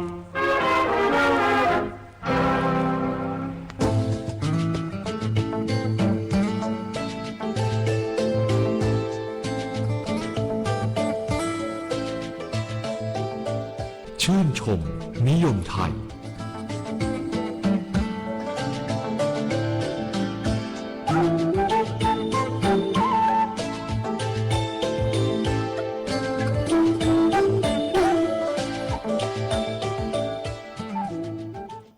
ผู้ฟังคะการบริจาคเลือดถือเป็นการให้ที่ยิ่งใหญ่ซึ่งช่วยต่อชีวิตของใครหลายคนโดยที่ผู้ให้แทบจะไม่ต้องเสียเงินแม้แต่บาทเดียวเพียงแค่รักษาสุขภาพให้แข็งแรงพักผ่อนให้เพียงพอและดื่มน้ำมากๆเลือดของเราก็จะช่วยต่อลมหายใจให้กับใครหลายคนแล้ว แต่กว่าจะมาถึงวันนี้คนไทยเราเริ่มต้นการรักษาผู้ป่วยด้วยการถ่ายเลือดกันตอนไหนและการตั้งศูนย์บริจาคโลหิตเกิดขึ้นเมื่อไหร่ชื่นชมนิยมไทยในสัปดาห์นี้มีเรื่องราวดีๆเกี่ยวกับการให้ที่ยิ่งใหญ่นี้มาฝากกันค่ะก่อนการบริจาคเลือดครั้งแรกในไทยและของโลกจะเกิดขึ้นต้องย้อนกลับไปในปีพ.ศ. 2171 นักวิทยาศาสตร์ที่มีชื่อว่าวิลเลียมฮาวีได้ค้นพบว่าเลือดที่ไหลเวียนในร่างกายเป็นวงจรมีผลทำให้มีปริมาณเลือดเพิ่มขึ้นในร่างกายการค้นพบครั้งนี้ถือเป็นจุดเริ่มต้นขององค์ความรู้เรื่องการให้เลือดที่สำคัญอย่างยิ่งของโลกหลังจากนั้นภายในยุโรปก็มีการทดลองถ่ายเลือดจากสัตว์สู่สัตว์และจากสัตว์สู่คนแต่ก็ยังมีปัญหาภายหลังจากการให้เลือดเนื่องจากเลือดที่เข้ากันไม่ได้ทำให้คนเสียชีวิตหลังจากได้รับเลือดทำให้วิวัฒนาการด้านนี้ต้องหยุดพัฒนาต่อไปถึง150 ปีค่ะจนต่อมาในปีพ.ศ. 2361 เจมส์ บลันเดลอายุรแพทย์และสูตินารีแพทย์ประจำโรงพยาบาลไกส์ประเทศอังกฤษได้ค้นพบวิธีการให้เลือดจากคนสู่คนโดยศึกษาจากวิธีการให้เลือดแบบเก่าๆแล้วค้นพบว่าเลือดของสัตว์คนละเผ่าหรือคนละสปีชีส์นั้นเข้ากันไม่ได้ดังนั้นการถ่ายเลือดจะต้องเป็นจากคนสู่คนเท่านั้นโดยได้ทดลองถ่ายเลือดของผู้ช่วยให้กับคนไข้โรคร้ายแรงที่ไม่มีทางรักษาหายโดยใช้หลอดฉีดยาถ่ายเลือดเข้าสู่ร่างกายโดยตรงปรากฏว่าคนไข้รอดชีวิตจากการเสียเลือดแต่ก็ไม่รอดชีวิตจากการให้เลือดเพราะผู้ป่วยบางรายมีปัญหาหลอดเลือดอุดตันตามมาค่ะอย่างไรก็ตามถึงแม้การให้เลือดด้วยวิธีนี้จะไม่เป็นที่นิยมแต่ก็เป็นการรักษาที่มีประโยชน์โดยเฉพาะในช่วงที่เกิดสงครามระหว่างฝรั่งเศสกับเยอรมันทำให้เจมส์ บลันเดลได้รับการยกย่องให้เป็นบิดาของการให้เลือดในเวลาต่อมานั่นเองค่ะสำหรับการให้เลือดในประเทศไทยนั้นแม้จะไม่มีหลักฐานปรากฏแน่ชัดว่าเริ่มขึ้นตั้งแต่เมื่อไรแต่จากคำบอกเล่าของศาสตราจารย์นายแพทย์สุดแสงวิเชียรซึ่งเป็นผู้สนใจค้นคว้าประวัติการให้เลือดและดำเนินงานธนาคารเลือดเชื่อว่าการให้เลือดเกิดขึ้นครั้งแรกที่โรงพยาบาลศิริราชประมาณปีพ.ศ. 2470แต่ไม่ปรากฏว่าใครเป็นผู้เริ่มต้นโดยต่อมาในปี 2474 นายแพทย์คาร์ลส์ แบ็กส์แมนได้นำเลือดของผู้ป่วยถ่ายเข้าสู่ตัวผู้ป่วยเองจากนั้นในวันที่ 1 กันยายน พ.ศ. 2489 ได้มีการจัดตั้งหน่วยถ่ายเลือดขึ้นเนื่องจากในช่วงสงครามโลกครั้งที่ 2 จำนวนผู้ป่วยเพิ่มขึ้นอย่างรวดเร็ว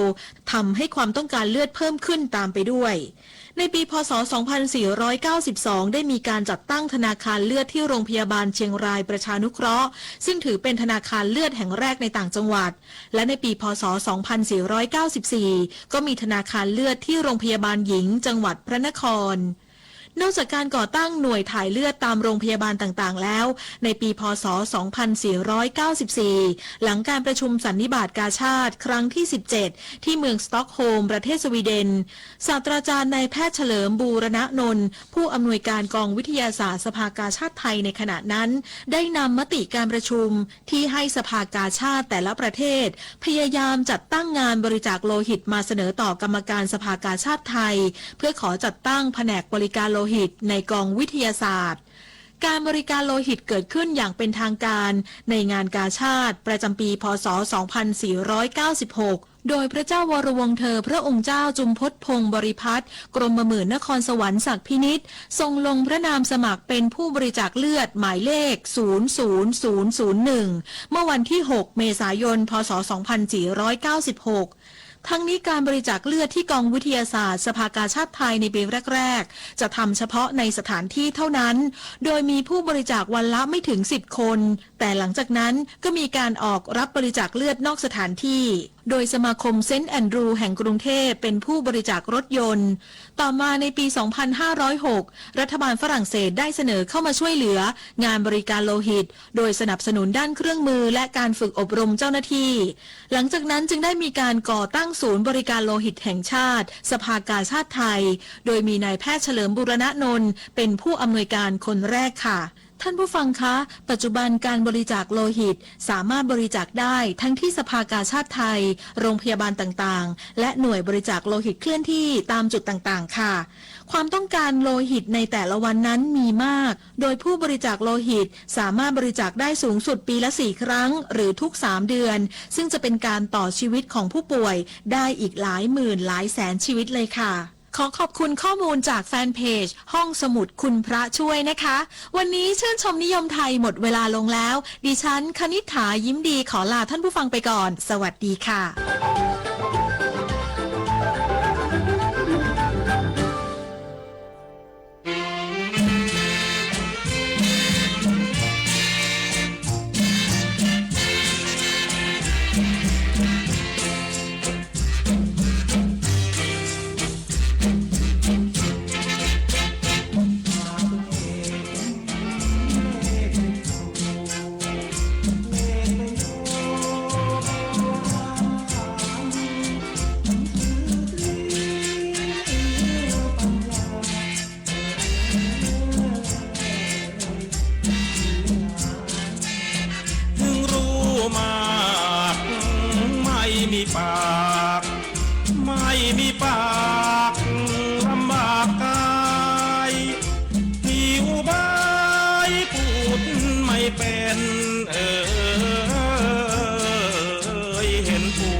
เฝ้าฟังนั่งซื้อรำคาญวิชาทานมากเปล่าไม่เข้าที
เอาละเดินทางมาถึงช่วงสุดท้ายของรายการอีกแล้วนะครับหวังว่าคงจะมีความสุขเพลิดเพลินกับเพลงเพราะๆที่เปิดให้คุณได้ฟังกันนะครับฟังกันสบายๆในรายการเพลงประทับใจของเราทุกวันนะครับไม่ว่าจะเป็นจันทร์อังคารพุธเจอที่ AM 819พฤหัสบดีและศุกร์ก็เจอกันที่ FM 92.5 AM 891และ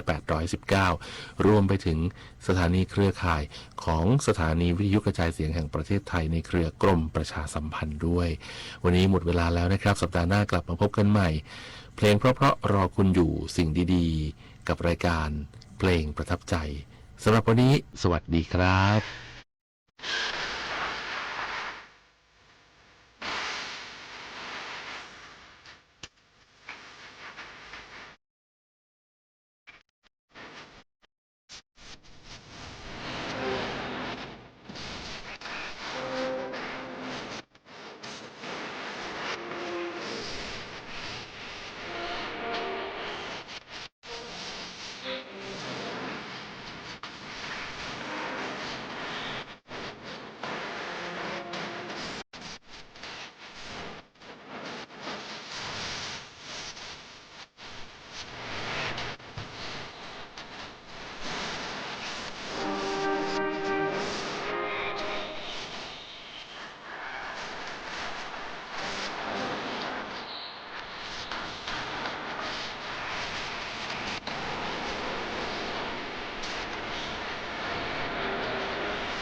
ที่นี่